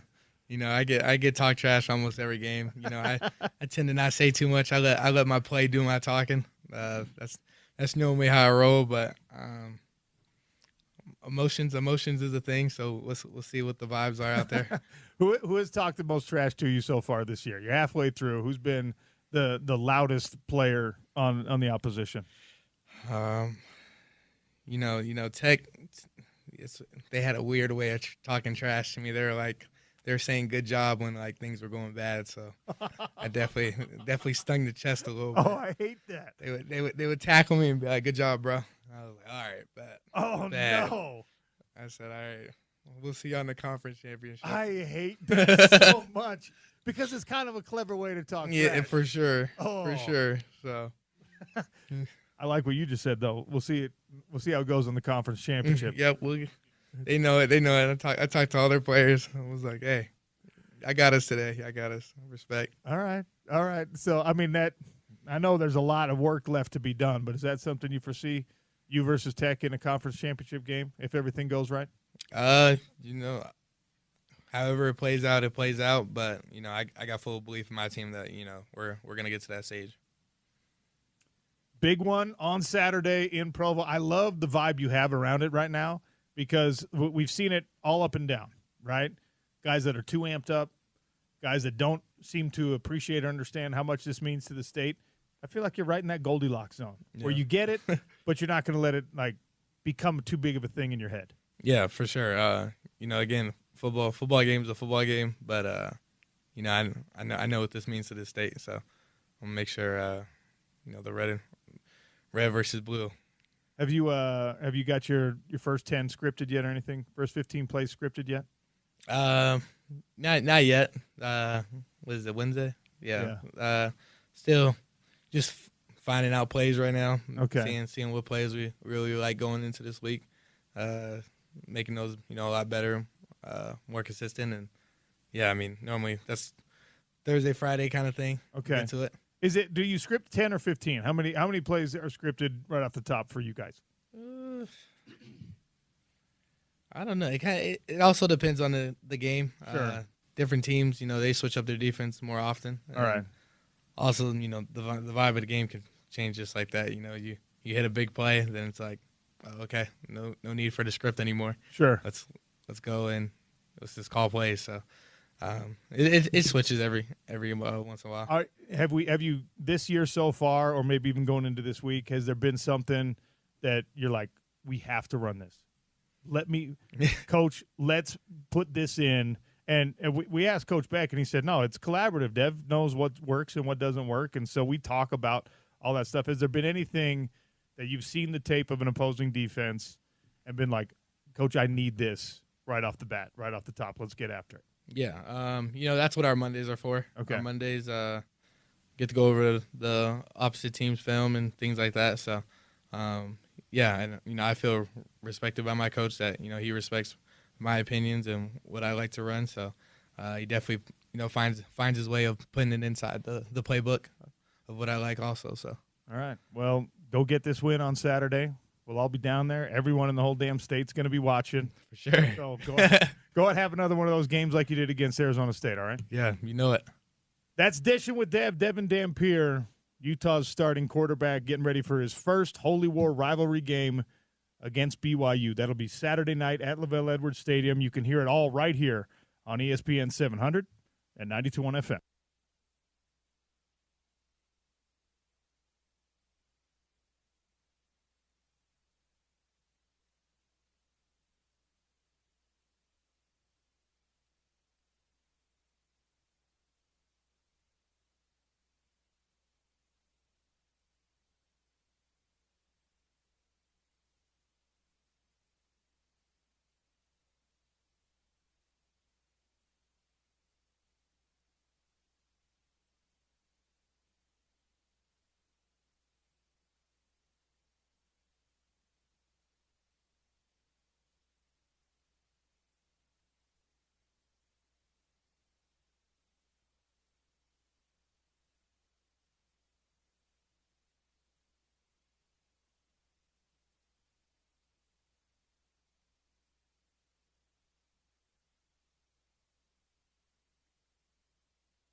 Daily Dump by Valley Plumbing here on the Sean O'Connell Show. We'll make this one quick.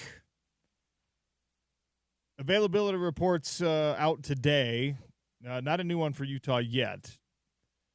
The most important news, I guess it's lack of news on this front. Jack Kelly is not on the injury report for BYU. Last week, we heard he had been practicing, that he thought about giving it a go against the University of Arizona, and probably to set him up for greater success and a higher probability of being able to play against the Utes. Jack Kelly ultimately did not play against Arizona. The team able to escape without him and get a double overtime win. And Jack Kelly appears, at least on the paperwork, to be fully recovered, and he's going to be playing against the Utes. No huge surprise there, but it is important. He is, I think you can make a case, he's the best player on BYU's football team. He is not only a great every down type linebacker, he is their most formidable pass rusher. He's the guy that they use to spy opposing quarterbacks. If that is the game plan for Jay Hill against Devin Dampier, Jack Kelly is most likely the guy to do that. Although Isaiah Glasker has that athleticism as well. We'll see how it plays out. I think 17 is going to be on the field for BYU. I think Jay Hill, hinted as much that he would be used in a spy role. Now, I think a lot has been made about that since Jay Hill said that, and a lot of BYU fans going, yeah, we'll be fine against Devin. We'll just use Jack Kelly as a spy. It's like, well, you can use your best player as a spy, but that strategy still may not work. Like that, it's not the first. Like, let's not act like it's the first time that you saying, "Hey, we'll just have Jack Kelly be the spy," or Jay Hill saying that is. And I'm not throwing shade at Jay here. More like a little dose of reality for BYU fans here. Let's not act like that's the first time anyone suggested to do that with the running quarterback. Good running quarterbacks, good multi-dimensional quarterbacks like Devin Dampier beat spies all the time. I'm not saying that's going to be the case, but like, let's not just act like you've won that matchup already because you've decided, oh, you know what? Let's use Jack Kelly as a spy. It's a good way to try to take the legs away from somebody like Devin Dampier, but it's not a foolproof way by any means. Especially if Jack is not 100%, which is that's what we expect to be the case. Just because he's not on the availability report does not mean that he's not. Does not mean he's 100%, right? It's. I mean, 100% is a misnomer at this time of the year because nobody's really at 100%. But you're right that like the question is no longer about his availability. The question is about his ability. How complete are you as a player? And look, Jack Kelly, I was asking Mike Wright about this earlier. Jack Kelly at 75% is still a really good football player because a good portion of the battle is, and maybe not against Devin Dampier, but a good portion of the battle is just being in the right place. And Jack Kelly is always in the right place. So, look, BYU needs him. He's the type of football player who's going to be there. He's going to show up. That's just what it is. Absolutely. And I think that, like you said, whatever percentage of health he's going to be at, he's going to stand out in this game because he's that good of a player. It's just like what we were saying with Devin Dampier up until Saturday with his ankle injury that noticeably hampered him for 2 weeks in a row, especially the first week against Texas Tech. He was not quite as dynamic of a player, and the offense thus was not quite as productive, right? And so that's something now BYU has been dealing with that for more than a week now. Unlike Devin, Jack was not able to play through his injury this last game. So anyway, can the defense be as productive with at some level, probably a compromised Jack Kelly as it was? Certainly it won't be as it was when he's fully healthy, but can it be somewhere near that production? That's going to be a big key for BYU, just like Utah's offense struggling to be as productive with a compromised Devin Dampier for 2 weeks until last Saturday. When you remember him saying, you said, "How's the ankle?" And he said, "I'm good." And then he proved it on Saturday. Here's the thing: Jack Kelly is an important player, but Jack Kelly's availability and it's not an apples to apples comparison. Let me talk. Yeah, sorry. Jack Kelly's ability to affect a football game is nowhere near a quarterback of any kind, right? And he's a great player. He's like as impactful a player as you're going to find on a defense. But there's no linebacker in the world who's as important as a quarterback. And his availability, his 80% versus 100%. Like the bottom line in this Utah versus BYU matchup is, if you're Utah football and you're as good as you think you are, and you're as good as we think you are, they could have 3 Jack Kellys out there and 4 Isaiah Glaskers out there, and you still got to be able to beat them. If you are supposed to be a Big 12 champion, then you have to be able to beat the best version of BYU football.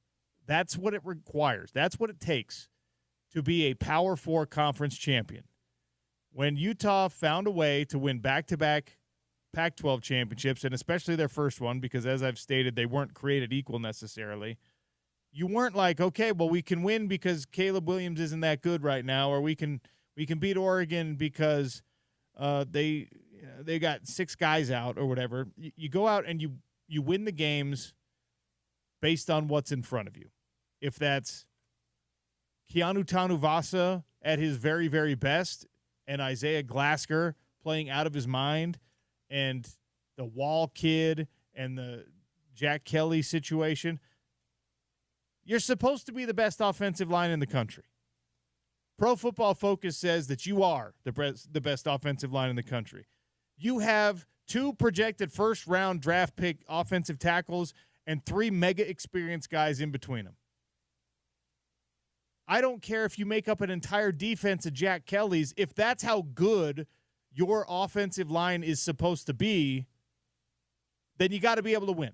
You got to be able to win those matchups. And it's going to come down to that mentality, at least on some level, for Utah on Saturday. And look, credit to BYU, credit to Jack Kelly, credit to everyone who understands the magnitude of this game and not playing him and protecting his longevity against Arizona, which, by the way, almost bit you in the behind. Like, that would have been something that if you're a BYU fan, you had gone back and questioned had you not pulled out the double overtime victory.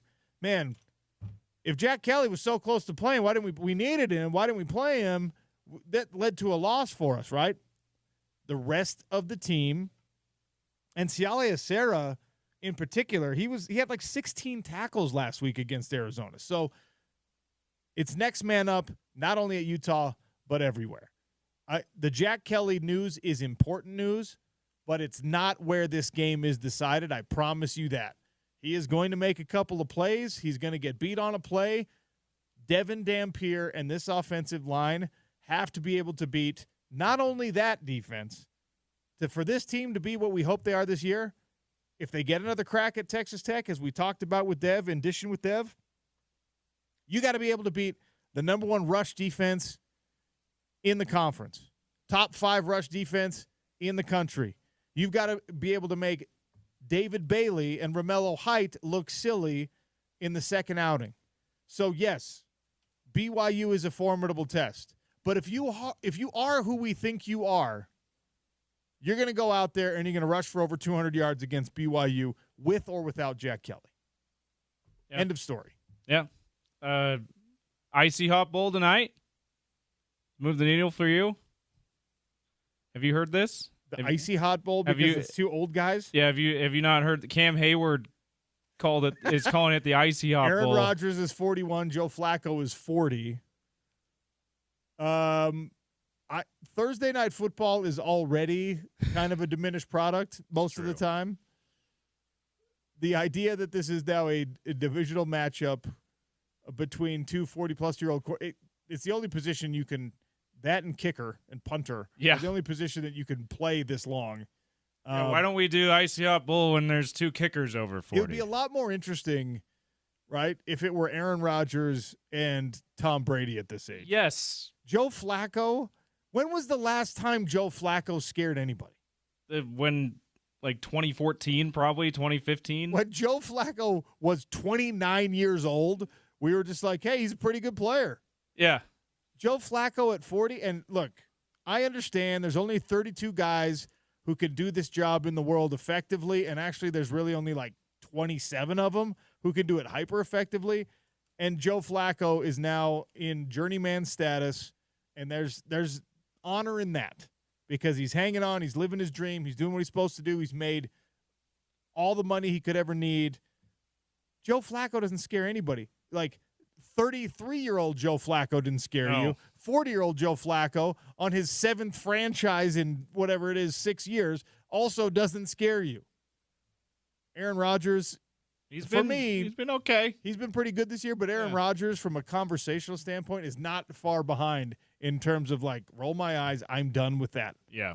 Well, and that's my, as I've heard the national media try to play this up with this cute nickname, Icy Hot Bowl, I kind of rolled my eyes at this because it's like, this would be like you said, this would be a big deal if it was two over 40-year-old quarterbacks like we had in the 2020 divisional playoffs, and a few times that season, Tom Brady versus Drew Brees. Drew Brees was a diminished product, but he was still one of the best quarterbacks in the league, and he was quarterbacking one of the best teams in the league, as was Tom Brady. That's a fun plus 40-year-old stat. That's right. Like a game matchup. This is like one guy who has shown, hey, maybe he's having a bit of a renaissance at the end of his career, and Aaron Rodgers, former MVP, and another guy who it's like he's only there because he's only in the league because a bunch of starters keep getting hurt, and he's been decent. Aaron Rodgers is he's an aging great. Joe Flacco is a guy that not everyone can agree is still a starter in the league. Right. Like, those are two different conversations. Yeah. So you can hear that. You can hear it, by the way, on the station, Icy Hot Bowl. Oh, I like that. ESPN 700 and 92.1 FM. All right, we got Eric Weddle coming to start hour number 3 on the show. So we're going to double up here. But I want to tell you that after we talk to Eric Weddle, we have to get into the Mammoth game last night, the home opener. Some interesting things happened. The unveiling of a new mascot that we haven't graded out. We haven't evaluated the existence of this new Mammoth mascot. We got to get to that at some point. So we'll do it after we talk with the Utah football legend Eric Weddle. This segment has been brought to you by Valley Plumbing and also by Uinta Golf. Tailor-made golf balls, TP5 and TP5X are now 2 dozen for $95, and Speed Softs are 2 dozen for $45 right now at Uinta Golf. Sean O'Connell Show on ESPN 700 and 92.1 FM.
Welcome to hour number 3 on the Sean O'Connell Show, and welcome in the Utah football legend, longtime NFL veteran, and head coach of the Rancho Bernardo Broncos, who are still undefeated in this 2025 football season.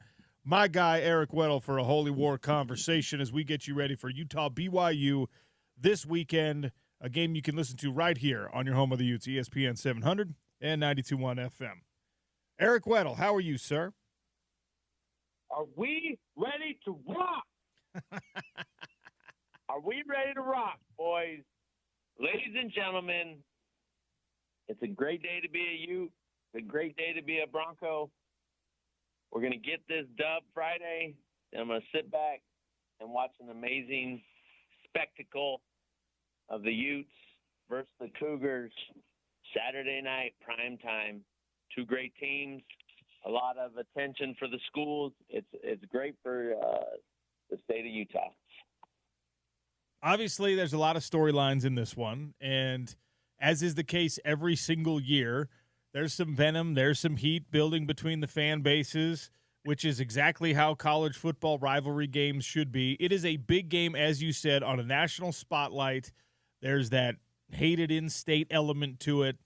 What is the appropriate level of emphasis to put on that when you're a player in this game? I know that preparation and routine and all of that is so important, but it's for coaches to say, treat it like every other game. Players don't really, in real life, have the emotional capacity to do that. You have to feel something different going against BYU than you do going against Cal Poly.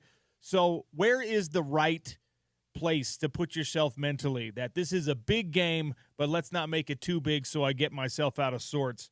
You played in so many big games. You played in this game in important situations so many times. How do you handle it as a player? I mean, it's a fine line. This isn't just like any other game. It's the game, okay? Let's not get it twisted. Your season revolves around winning league and beating your rival. I mean, it's always been the case, and you try to downplay it, but behind closed doors, both schools are saying the same thing. This is the game. We have to win this game. You have to pour everything into it on and off the field to make sure you're ready to go.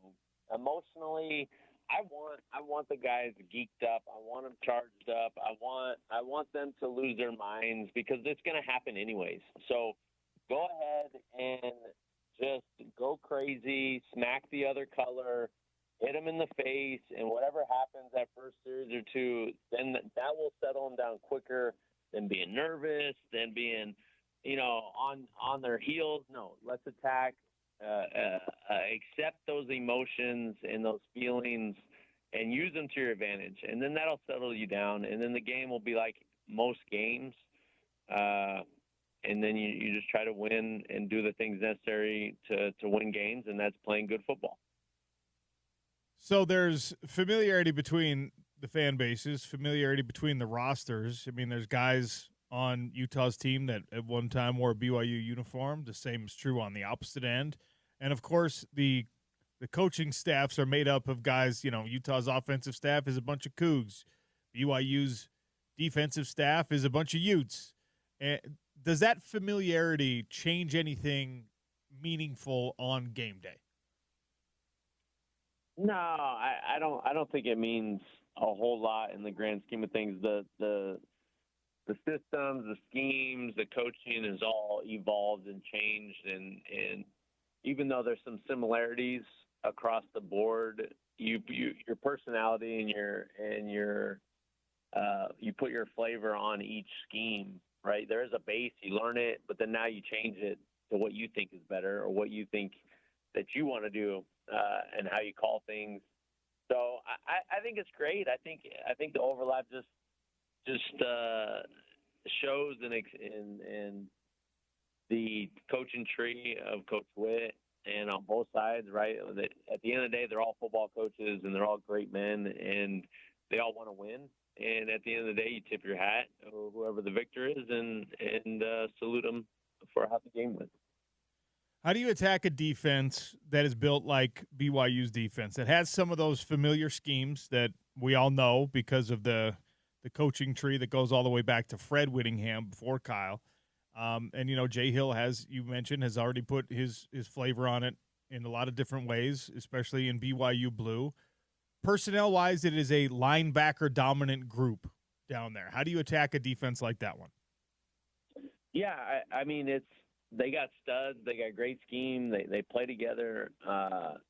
You got to look at how to you want to be yourself, right? You want to be who you are. You don't want to get out of character and do a bunch of stuff that you don't normally do. But you also want to put a couple wrinkles in to keep them off balance. And having the element of Devin and being able to run the ball, they've faced a couple quarterbacks that are athletic and can run, so they'll be ready for that. But you have to own the line of scrimmage, and you have to get it to the second level to those linebackers in the run game. And then, honestly, I would spread them out in situations where you can attack a certain player in coverage, potentially knowing the coverage that they may be in and ISOing that player that you feel you have a distinct advantage with. So that's how I would try to attack them. But then you got to deal with the manipulation and the coverages and the pressure packages that Jay's going to bring and trying to attack the other side. So it's a cat and mouse game, and that's what the fun is on who's going to win that battle. The first time you had a really big stage, big game opportunity was against Texas Tech this year, right? 10 a.m. kickoff and big noon on campus and all that kind of thing. And really kind of everyone underperformed. You don't get second chances in life all that often, and this one is not the exact same level of attention, but the stakes are equally high, maybe even higher because it is your rivalry game. So when you get, you got to take the mulligan on the first one, you're still in the conference championship race. How do you rise to the occasion the second time as a coaching staff, as a football team, not just because this is a rivalry game, but because, again, Big Noon is here. They're all going to be talking about you again. There's a number next to your name. And if you emerge victorious in this game, right back in that college football playoff conversation and the conference championship conversation. I mean, I've been fortunate enough to have, 2 and 3 chances at success in my life, even in my fight career. It doesn't happen in the same season all that often where you get another stage like this to try to perform on. Yeah, you got to live, you got to learn, and you got to move forward. And I think they've rebounded and played well the last couple games since that game. And really, I would take a lot of positives from that game. I mean, it was a 3-point game with 9 minutes left in the game, and things kind of unraveled from there. And that's looking to be one of the best teams in the country. So to hear and say it ended up a 20-point loss or whatever it was, we were right there with them, and we didn't play our best football in all 3 phases. So I would be more confident coming into this matchup in a prime time. This is not a Texas Tech team, and I'm just being honest, right? They're not as stout and dynamic on the defensive side. They're really good on defense, BYU, but it's not Texas Tech defense. So I would be and expect a confident team offensively that's going to move the ball and put up points. Now, if that's going to happen, I don't know, but that's what I would expect, and I would expect us to be prepared and ready for the moment to rebound after that not so good showing in primetime. Eric Weddle's our guest here on the Sean O'Connell Show, getting you ready for the Holy War Saturday night against BYU down in Provo. You can listen to the game and pregame coverage starting 4 hours before kickoff right here on your home of the Utes, ESPN 700 and 92.1 FM. Last week we had the conversation about, what do you do with this safety position? Because Nate Ritchie is out, and he's going to be out for a little while, and I felt like they handled that very well. Nate Tillman, in the couple of weeks over the bye week and then, getting ready for Arizona State, clearly got more comfortable.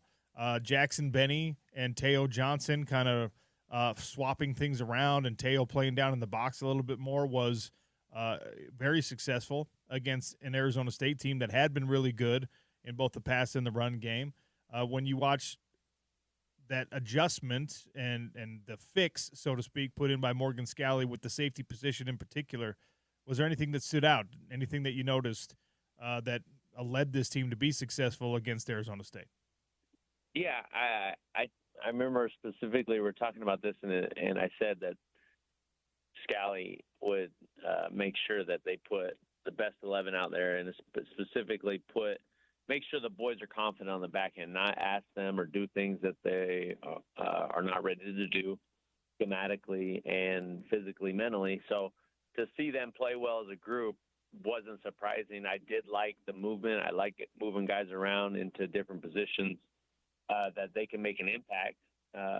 And so another week to gain confidence in the continuity. I think the more you put on Te'o and Benny is a smart thing to do, and have the other guys be role players around them so they can play fast and execute. I think the advantage for us is our defensive front against BYU's offense, and then going against a true freshman quarterback. And the success that we've had against those situations is evident, and I expect us to play well in defense and make life hard for the quarterback.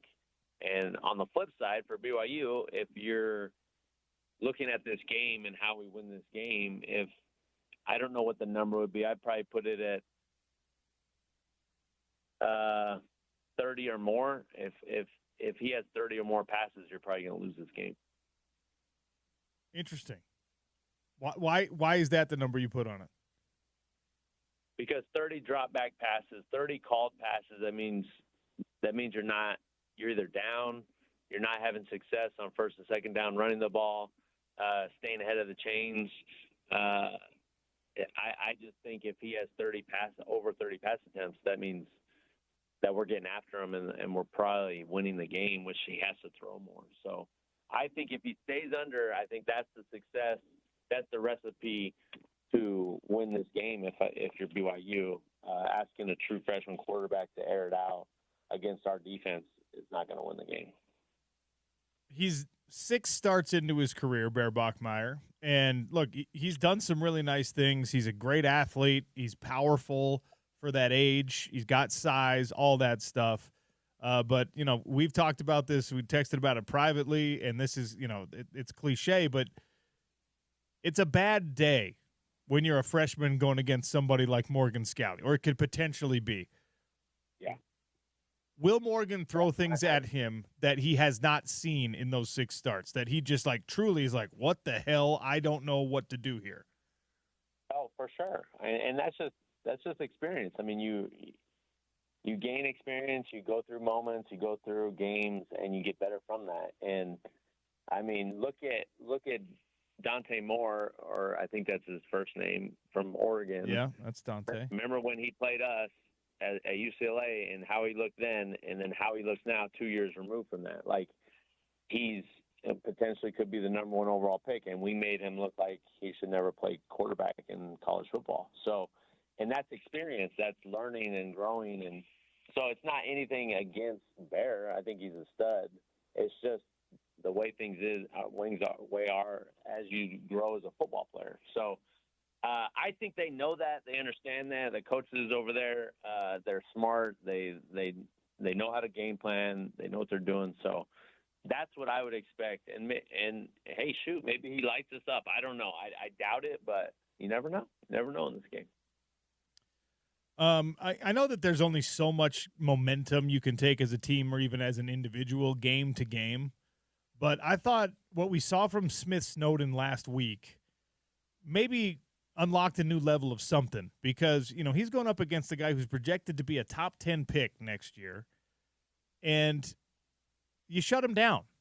And Blake Cotton helped in that effort of shutting down Jordan Tyson at Arizona State. And I know that he didn't have Sam Levitt trying to throw the ball to him, but Sam hasn't been super great in the pass game yet this year. The scheme and to the credit of the individuals and Smith and the personnel, they took away a guy who's going to be playing on Sundays, and they did it in emphatic fashion. He ended up getting the ball a bunch of times. They targeted him 10 times. He got the ball 8 times. He ended up with 40 yards in a game. Now, you were the dude, excuse me, that this defense would say, all right, man, you're going to follow around that best player. You're going to be the guy that takes this best individual away. When that's the game plan and you go out there and you execute it and you do it, what does that do for your confidence, and how do you carry it forward this week against BYU? And, they got some good players out there, Kingston and Chase Roberts and all those other wideouts. Yeah, I mean, it's a huge confidence builder when you play well against really good players and you're asked to do things within a defense to help your team win. It takes a lot of ownership. It takes a lot of preparation, especially at the corner position or nickel. Like, you're very isolated. You got to have great technique. You got to pre-snap awareness and understanding the splits and formations and alignments. And there's so much that goes into it to try to give you an advantage to anticipate what route's coming and then play with great technique. And that's what he did. A couple of those PI calls were bogus as well. So it was awesome to see. And I know most guys, especially at corner, want that challenge, want that attention, and they feed off of it. So I would expect Smith to take that and run with it and continue to try to dominate games because we need it on the defense. I should know this, in the NFL, did you play in a new uniform against your old team multiple times? How many times? Oh my gosh. Yeah. So I faced the Chargers when I was in Baltimore my last year there, and twice. One in LA, and we beat them Saturday Night Football, and then the playoff game they ended up beating us. And then when I played my last year in LA, we played Baltimore the year they went 14-2, and they totally destroyed us at home. It was like 40-something to 12, and it was a massacre. And I was like, man, that was a long game to be a part of on the other side. Wow. So yeah, been a part of it. Emotionally, does it do anything? Like, I mean, because we already mentioned this, there's several guys in the game and a few important ones that were recruited by, played at the other university, this time in a rivalry game. Does it do anything to your mindset of your performance? I think it would, college-wise. In the pros, it wasn't anything. There was no emotional attachment once the game got going, and it wasn't. It's not as much personal in the NFL. It's more business-like, and you don't really have that attachment to the university as you do as your team because it's just not the same. So I would think if something happened where I ended up on the crosstown rival, that would be like a huge emotional hurdle to get ready for this game, and then wanting to play well against your old team. You know them intimately. So I do think those guys that are on the other side is going to be something that you have to watch and monitor because it is going to be something. I don't even know what I'm trying to say, but it's got to be something that's on their minds because you were just there, right? Like you were just part of the other team. Or mine were. I was 3 years removed from the Chargers, and then I was 1 year removed when I played the Ravens. But I had no ill will, and it was just like we're all boys and we're out there playing a game. It's not as heated as it would be in college. Yeah, I'm interested in the Keanu Tanavasa situation in particular because we spoke with him about this exact thing at Big 12 Media Days, and he was like, there were a lot of guys, a lot of my boys at the U didn't want to talk to me for a while. We're really mad that I left, and now he's going to be playing against them. Right, I know that he was referring to dudes that are on the offensive line that's going to be trying to push him around. So I'm really curious to see if that leads to, penalties, if that leads to anything extracurricular, and obviously, most importantly, between the whistles, who gets the advantage out of it. Yeah, I 100% agree.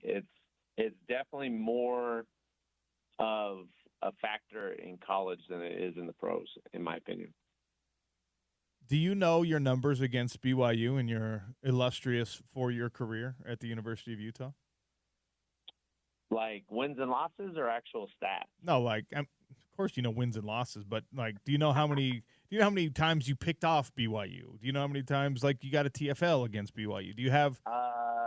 No, I know I got a few turnovers, a few being at least 3 or more, but I could be just 2. I'm not 100% sure, but no, I don't. I know I threw a touchdown.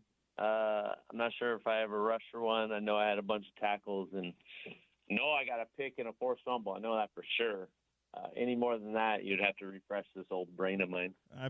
So the official stats, right, on Sports Reference are not always.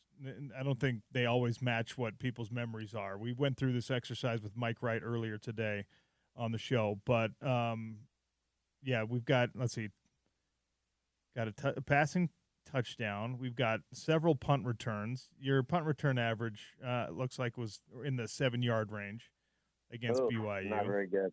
Not very good. You get a new punt returner in there.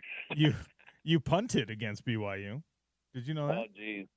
I remember that, yeah. We had a fake dialed up, and then the fake did not come to fruition. So, yeah, I'm seeing you've been credited with 2 interceptions and a forced fumble in the 4 games against BYU, according to. Yep. Oh, yeah. The 04 game, the double pass by old Austin Collie. Yeah, I remember that one over the shoulder of Morgan Scally. That was a great catch. Go ahead. Oh, it's fantastic. I love looking up the old stats. Yeah, look at that. 1 for 18 yards and a touchdown in 05. Or no, sorry, 06. Yep. The wheel route by Brent Castile at home. It was a great outside zone little fakie and then a nice little touch pass. Remember that one? All right. Give me the scouting report on the hated, terrible, worthless Oceanside Pirates. Oh, here we go. So they come in with a 3-4 record. Their 4 losses have come from all teams ranked in the top 8 in San Diego. So those losses are not evident of the type of team that we will be playing. They're physical. They're big. They got a couple. They got a UW commit that plays on defense. He also plays tight end. They have a 4-star lineman who's legit, Lincoln Maggio. He plays left tackle, left guard. Really, really good player. Great family. Met them at the Utah UCLA game, and then also saw him at USC. Really, really amazing family. So quarterback's good. They got a stud receiver safety. His name's Kamani. He's going to Army commit. And so it's going to be a great battle. I think we have to go play our game. I think they will have a hard time moving the ball and scoring. We have really, we give up 10 points a game on defense. So we play really good on defense. Offensively, we control the ball, make our big plays, and don't turn it over, and I think we'll have a good shot. I don't know how much you like talking about this, so you could tell me to shut up if you want, but your own son has been incredible for your team this year. Your team as a whole is obviously undefeated right now, and that's a credit to the work that you've gotten out of all these guys, your assistant coaches, yourself, etc. Gage is right now, he's a hot commodity. We were texting about this earlier on the recruiting trail. I'm looking at his official profile, excuse me, on 24/7 Sports, and I'm seeing offers from not only Utah and BYU, but there's top 10 teams in the country right now. We're talking about a class of 28 kid. I don't know what the recruiting rules are now. I don't know how much mail comes to the house, how many text messages and phone calls and all those types of things you're having to deal with as a dad and as a coach as well. But, your son has offers from Miami, Ohio State, Tennessee, USC, Vanderbilt. How much of that is how big a part of daily life is this right now for your son and in the Weddle household? It's not as crazy as it will be starting in June when the coaches can actually call them and talk to them and DM all that other stuff. Right now, the only communication really is if they call me to talk to him, or if Gage reaches out to them, which he very rarely does because he's not really focused on that. He's just trying to be the best he could be. But it's pretty wild, man. I don't. I try to tell people asking. We talked about this. How is he compared to myself at the same point? And I know it may be hard for people to understand, but he's far better than I was as a sophomore, and it's not even close. So I just sit back and thankful that he's on our team and he works so hard. And good players make good coaches, and bad coaches make good players still good. So you got to have good players, and he's been a stalwart for us, along with other guys on our team that have got us to 7-0. And we go as the players go, but it's fun, man. It's really fun to see your kids be passionate about something and work hard for it, and to succeed. And he's got a long ways to go, but he has a chance to do things that very, very few do. Remind us how many D1 offers you had coming out of high school. I didn't get my first D1 offer until I tripped to the University of Utah in December, my senior year. And then from there I had like 5 offers. Okay. All mid-majors at the time. So like, Wyoming, New Mexico, I think UNLV maybe have offered me. Outside of that, it was 1AA. So I was a 1.5 star. I wasn't these highly touted guys.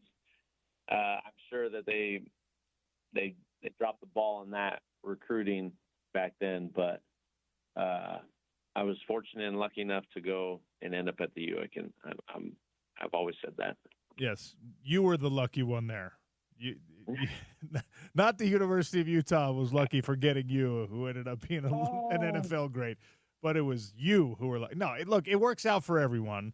We talked about that at the start of the show about how, and I know you have articulated this when we've had conversations in the past, but as an athlete, it's awesome. It's a great story. It's gratifying when you are under-recruited and you prove to be better than that.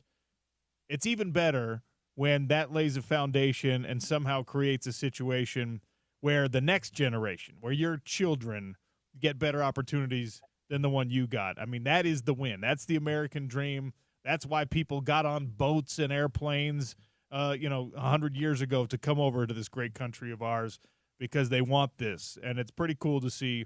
You're not the only one doing it. Obviously, we've seen lots of people, from our time together at the U, and my teammates from Weber State and my old high school friends and things like that, where their kids and our kids are doing better than we did. And it's just really neat to see, Oh man, you couldn't have said it better. As a parent, and you work really hard to try to establish yourself in society as a good person and a hardworking contributor, and you try to set yourself up for your family. That's why you do it, to take care of your wife and kids. And then your kids, you try to raise them the right way and give them opportunities to learn how to be successful, how to deal with adversity, how to deal with highs and lows, and have tough conversations, and to learn from it. And when you see that come into fruition, it's really rewarding as a parent, and even as a coach, you get the same fulfillment. So you couldn't have said it better. You hope you give your kids the opportunities to be successful, and it's on them to go get it. All right, before I let you go, give me your prediction on BYU Utah Saturday night at LaVell Edwards Stadium. Here we go. I think it's going to be good on good, close all the way throughout, and I think it's going to end up 24-20, 24-20 Utah. All right. The wind. So take the Utes, take the under, according to Eric Weddle, 24-20. Let's do it. We'll talk again next week, dog. Good luck this Friday. Thanks for your time as always. You got it, brother. Eric Weddle, the Utah football legend, longtime NFL player, Super Bowl champion, and right now undefeated head coach of the Rancho Bernardo Broncos, whose son, it's so funny. We were texting, making sure that he could do this time on the show today. He's like, did you see the offer that Gage got from Ohio State? And I was like, wow, that's incredible. He's like, I knew he was good, but man, that good? And I was like, well, hold on a minute. Because sometimes you got to zoom out. For him, he's like, that's my son, my own son is good enough to be recruited when he's a sophomore by the number one team in the country. But the thing is, Eric Weddle could have played for the number one teams in the country, right? We were lucky enough to get him at the University of Utah. But if he had gone to USC or to Texas or to Auburn or any of those top teams in the country, like, obviously he's good enough to play there. He ended up with the decade plus in the NFL, borderline Hall of Famer, right? So it was cool in a text exchange to see, like, someone who you think has been there, done it all, like, still be, like, almost disbelieving, like, holy cow, that good? Well, yeah, because you were that good too. And if you think he's better than you, if he's further along now than where you were, then of course. Anyway, it'll be fun to follow that recruitment until, well, I'm not even going to say it. I'm going to leave it alone. We got to get into the Utah Mammoth victory last night on home ice against the Calgary Flames, and they unveiled Tusky. Sean O'Connell Show, ESPN 700, 92.1 FM.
Let's go, Mammoth.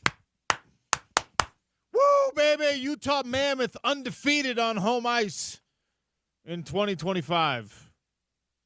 Hopefully you had a chance to be out there at the Delta Center, the newly renovated Delta Center, new look.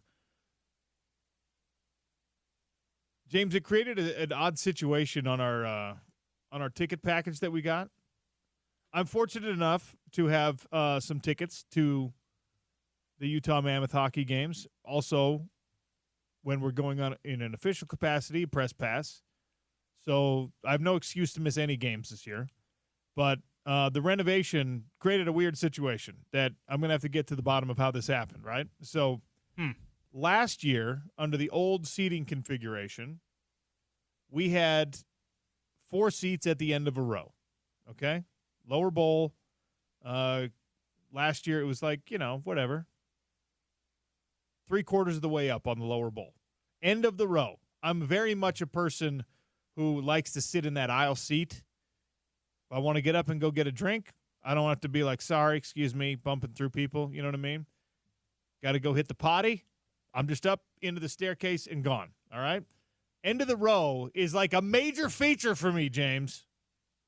The new configuration, we renewed our tickets. I've told this story on the show before.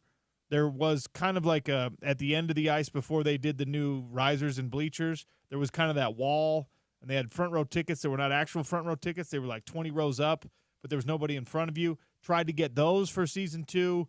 They're like, no, those seats won't exist anymore. We're doing this whole riser thing. I was like, okay, fine. Let's just keep my same seats.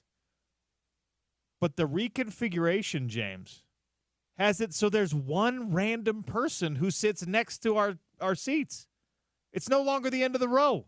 It's one seat extra at the end of the row. So that person, single seat. Single seat. Single ticket. Single ticket. Gets the end of the row. Gets the end of the row. Is that can't. I mean, I suppose there's people that buy one season ticket. I guess. I didn't know that was a thing. I wonder. And maybe that's a single, or maybe that's just for single game tickets only. I don't know. I have no idea. But why wouldn't they? Yeah, why wouldn't they just put you? Why not just bump our 4 seats down to the end of the row? Make the one. Yeah, that's weird. Strange, right? Grievance. No, not that strong. Not quite. Okay. Because it's fine. There's still great seats. And now, actually, there's no one behind us because the reconfigured lower bowl, there's now, it's more like a camera behind us instead. Oh, yeah. Okay. So it's fine. They're great seats. We're fortunate. It's wonderful. I love it. It's great. Went last night with my wife and her cousin and her cousin's wife. It was awesome. It was great to be there as a fan. I saw James there. James, he gets all dolled up to go to these games. Hey, hockey especially, the dress code is everyone's dressed up. I stick out like a sore thumb at Jazz games because I like to look nice at Jazz games too. But you in bow tie? Yeah, I'm He's a bow tie guy. Yeah, I did the Utes bow tie. I had the Utes raincoat on. We saw Jerem Jordan at the game. We did. He was okay. Grievance against Jerem double ways. No, BYU guy, and he's working for the Flame. No, he was joking around. He was being a stage producer for the Flames work. He does that at Jazz games too. He's always assigned to the opposing team. Actually, after we saw him on the concourse, I actually saw him again a little bit later and was able to chat with him briefly because he cold shouldered us the first time. Sorry guys, you're not important. I got to go. No, it was great to see Jerem there. But so now I'm not on the end of the row. And the first appearance we saw of Tusky, he popped out at the end of the row. Right? His first in fan, not down on the ice, was right at the end of our row, except I don't get the high five because I'm not at the end of the row. So that was but Tusky, was that when he pushed the Flames fan out of the concourse? Was that with the fire hydrant? With the fire extinguisher? No. Oh, it was a different time? It was before that.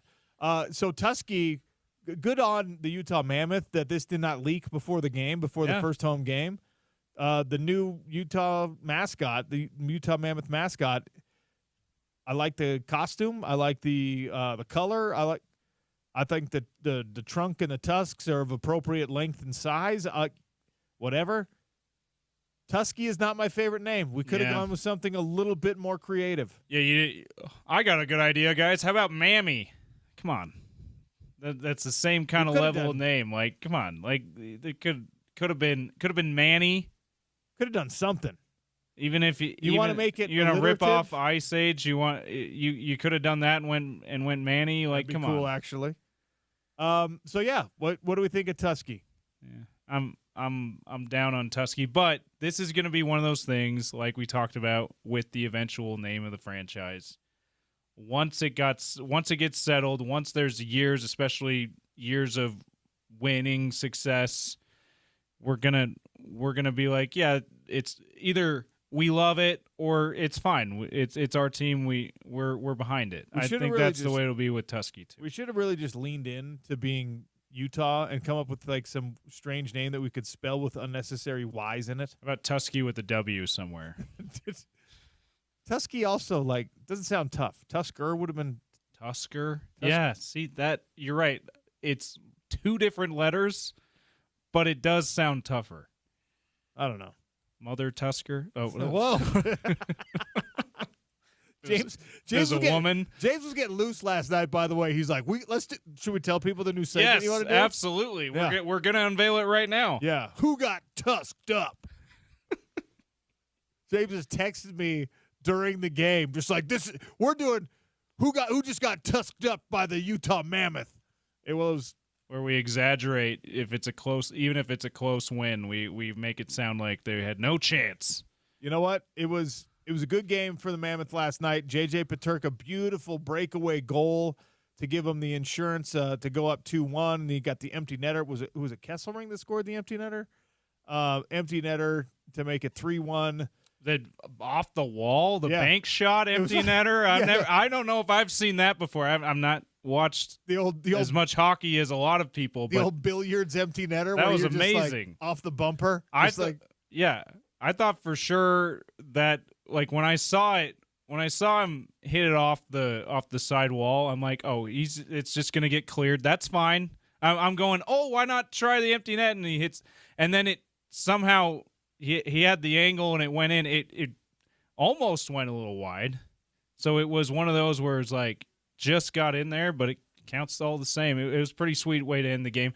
Also, did you notice because was it Nick Olczyk that who we've had on the show, friend of the program. He interviewed Lawson Krause. He did, right? In and a great suit. Olczyk, by the way, got a new suit sponsor. He had a great suit on. Yes, he did. And he called him 6'7", all the kids in the arena. Now Lawson Krause is their favorite player because he called him 6'7". That was amazing. I had the people sitting in front of me. Really adorable little girl was yelling. Her dad was egging her on the whole time after that. Whenever he had the puck, and he's like, who has the puck? She's like 6'7". That's awesome. So yeah, so that was also a fun little thing. A real hockey fight, like a real. Yes. It's not going to be spontaneous. They talked about it, and they decided we're dropping the gloves, we're squaring off, everyone's clearing out, and they had the dramatic stare down. And Jack McBain was completely outsized in the fight, but he took him down.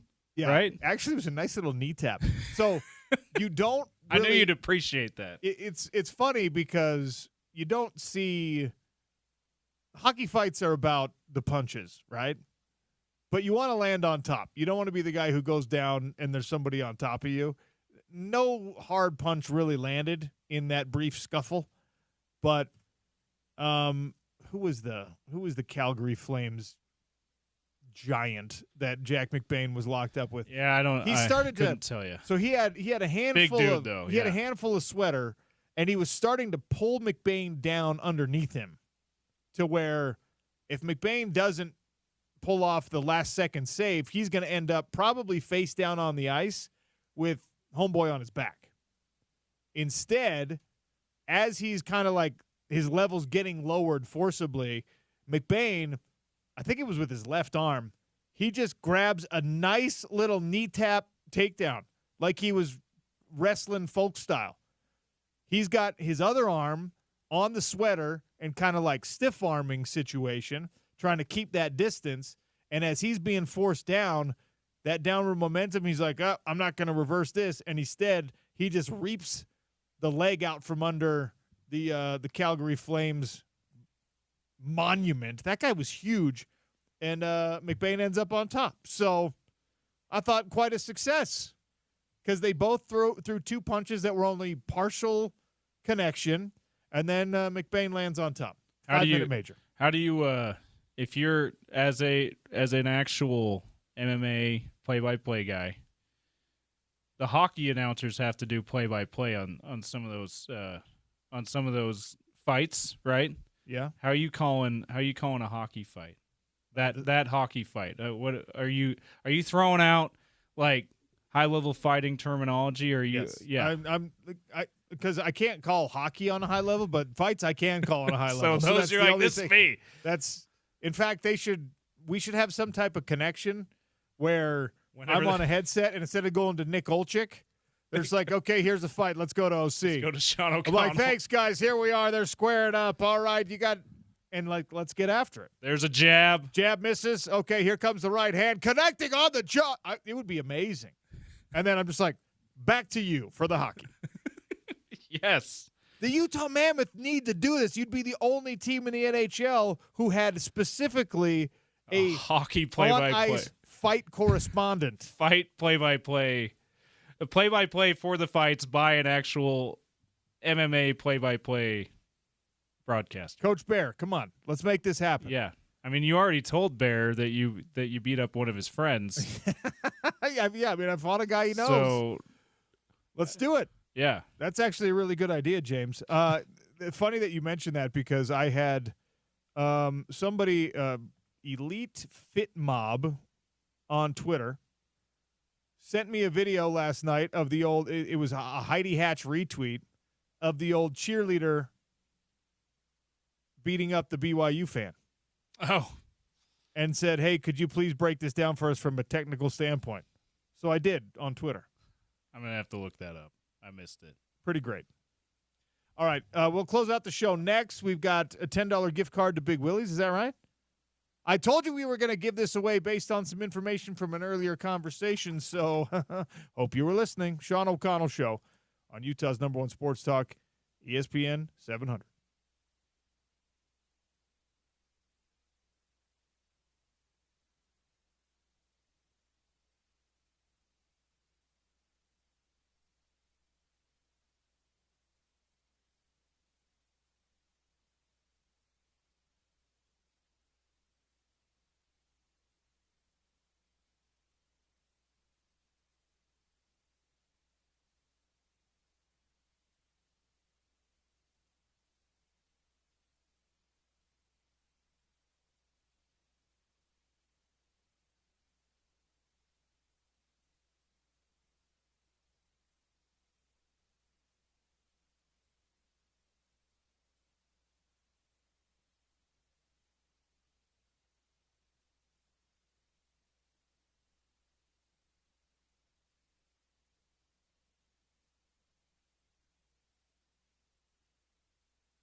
877-353-0700. Big Willie's gift card, 1717 South Main. Perfect place for you to go watch BYU Utah. If you don't have tickets to the game and you don't want to brave the traffic down to Utah County, just go to Utah Sports Bar, 1717 South Main. Craft food, cocktails, and, of course, cold beers.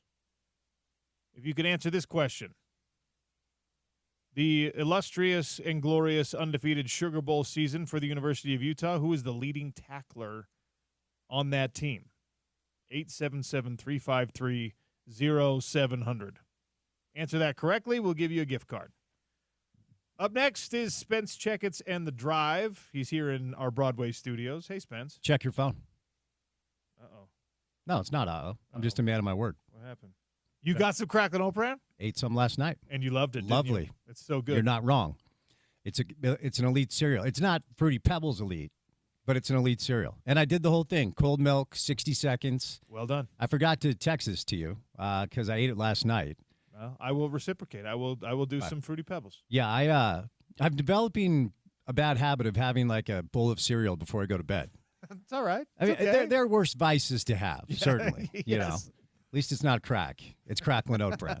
It's cereal. It's not crack. It's cracklin oat bran. And it's it was a great cereal. It was delightful. By the way, a lot of sugar in this cereal, though. It's not healthy for you. That's what I'm telling you. Yeah. They package it. It's a wolf in sheep's clothing here. It's designed to look like, oh, bran. This is going to be really good for me. Nope. It's got more fat and sugar than pretty much. It's got chunks of coconut in it. It's great. It's quite real, indulgent. But it's false advertising. I like it. This is a sugar cereal on par with Captain Crunch, Fruity Pebbles, and they call it cracklin oat bran, as if you're getting like a good dose of fiber. You're not. You're eating a ton of sugar before you go to bed. But you were not wrong. It was a lovely experience. So thank you for the recommendation. We were only judging it based on flavor, not on health content. That is All correct. right? That is correct. Are you mad that Timothée Chalamet won White Boy of the Year instead of me and you? We should be named White Boys of the Year. Yeah.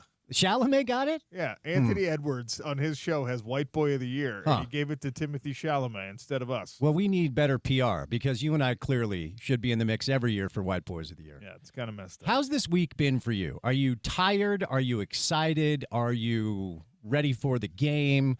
I think the anticipation, because typically when it comes to doing a daily show, as you know, you don't lean into really one singular thing. Sure. But this is the exception around here all the time. And I don't know if it's just, like, I'm just ready for it at this point. I woke up this morning, I'm like, it's definitely Friday, right? Like, no, we've got 2 more shows, and then all of Saturday before the game actually gets here. Yeah, no, I could talk about this game. People could get real sick of me. I could talk about this game for a month. Uh-huh. And I would get real granular, and just, if there was enough time in the week, on Monday's show, we're going to go over the numbers of every Jay Hill defense ever. Mm-hmm. You know, and yeah. I'm very fascinated. This is, Spence, in a constantly changing and watered down sports landscape that makes you care more and more and more about money and nothing else.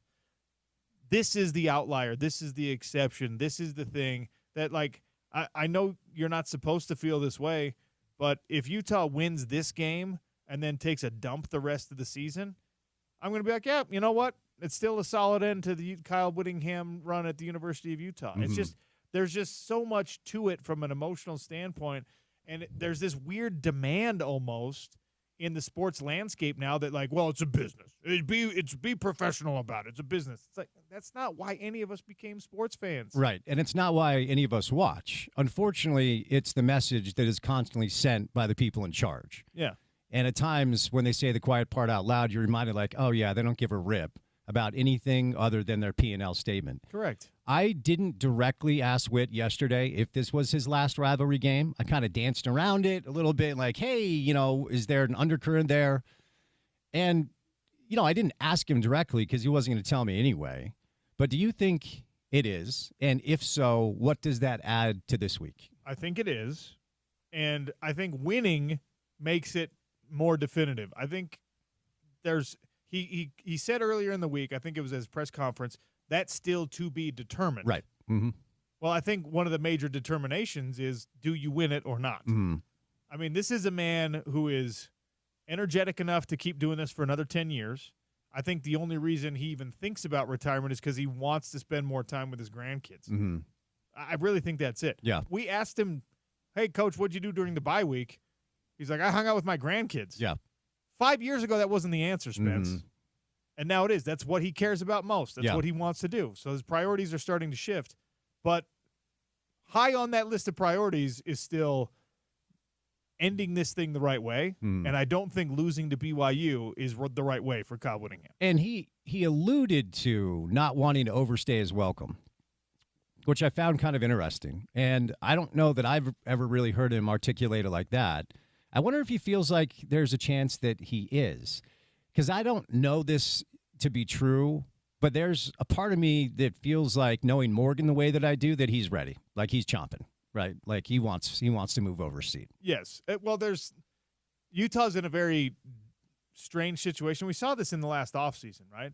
I mean, there wasn't a lot of public conversation about it because, of course, Kyle Whittingham and Morgan Scalley are cut from kind of the same cloth where they want to like keep that stuff in house. Right. But there had to be a little bit of a disagreement and then a reconciliation this past offseason. Mm-hmm. That happened. Yeah. At the University of Utah. And what did that center on? It wasn't on money. It wasn't on player personnel. It wasn't on power to call the defense. Kyle lets Morgan do that. It was on this timeline. Right. That's what that disagreement is about. Mm-hmm. Morgan has felt like he's ready. Morgan has been ready. But two things can be true. Morgan can be ready, and Kyle Whittingham can be the one who gets to decide when he hands off the baton. He has earned that right. Yeah. So it's funny, to hear him, say that. But, I mean, he's Kyle Whittingham. Yeah. He is Utah football. Yeah. So winning against BYU, if you are among the fan base that says it is time, and Kyle needs to recognize that it's time, you're already rooting for Utah to win, you definitely want that because that will expedite the process. If Utah just beats the brakes off of BYU, if they curb stomp them, if they don't even pass it once and run it all game and win 72-0, and BYU leaves bloodied and battered, Kyle goes, Morgan, you could finish the season. Have a good one. I was going to say, if they do that and then fail to really do much the rest of the way and win 8 games, is this enough for Kyle to be like, you know what, mission accomplished? I think even yes. The watch yes. is yours. See you in Valhalla. It just bounces. I believe yes. Okay, interesting. Yeah. Sean O'Connell Show is done. Thank you to everyone who listened and joined us on the program today. Make sure you stay tuned for the drive with Spence Checketts. And a reminder before I get out of here that Sal Vulcano is coming to Utah at the Eccles Theater October 25th. That's Sal from Impractical Jokers. Details are available at ESPN700.com. He's going to be on the show with us tomorrow, and you can actually win tickets by listening to The Drive, which starts in 3 minutes on Utah's #1 sports talk, ESPN 700 and 92.1 FM.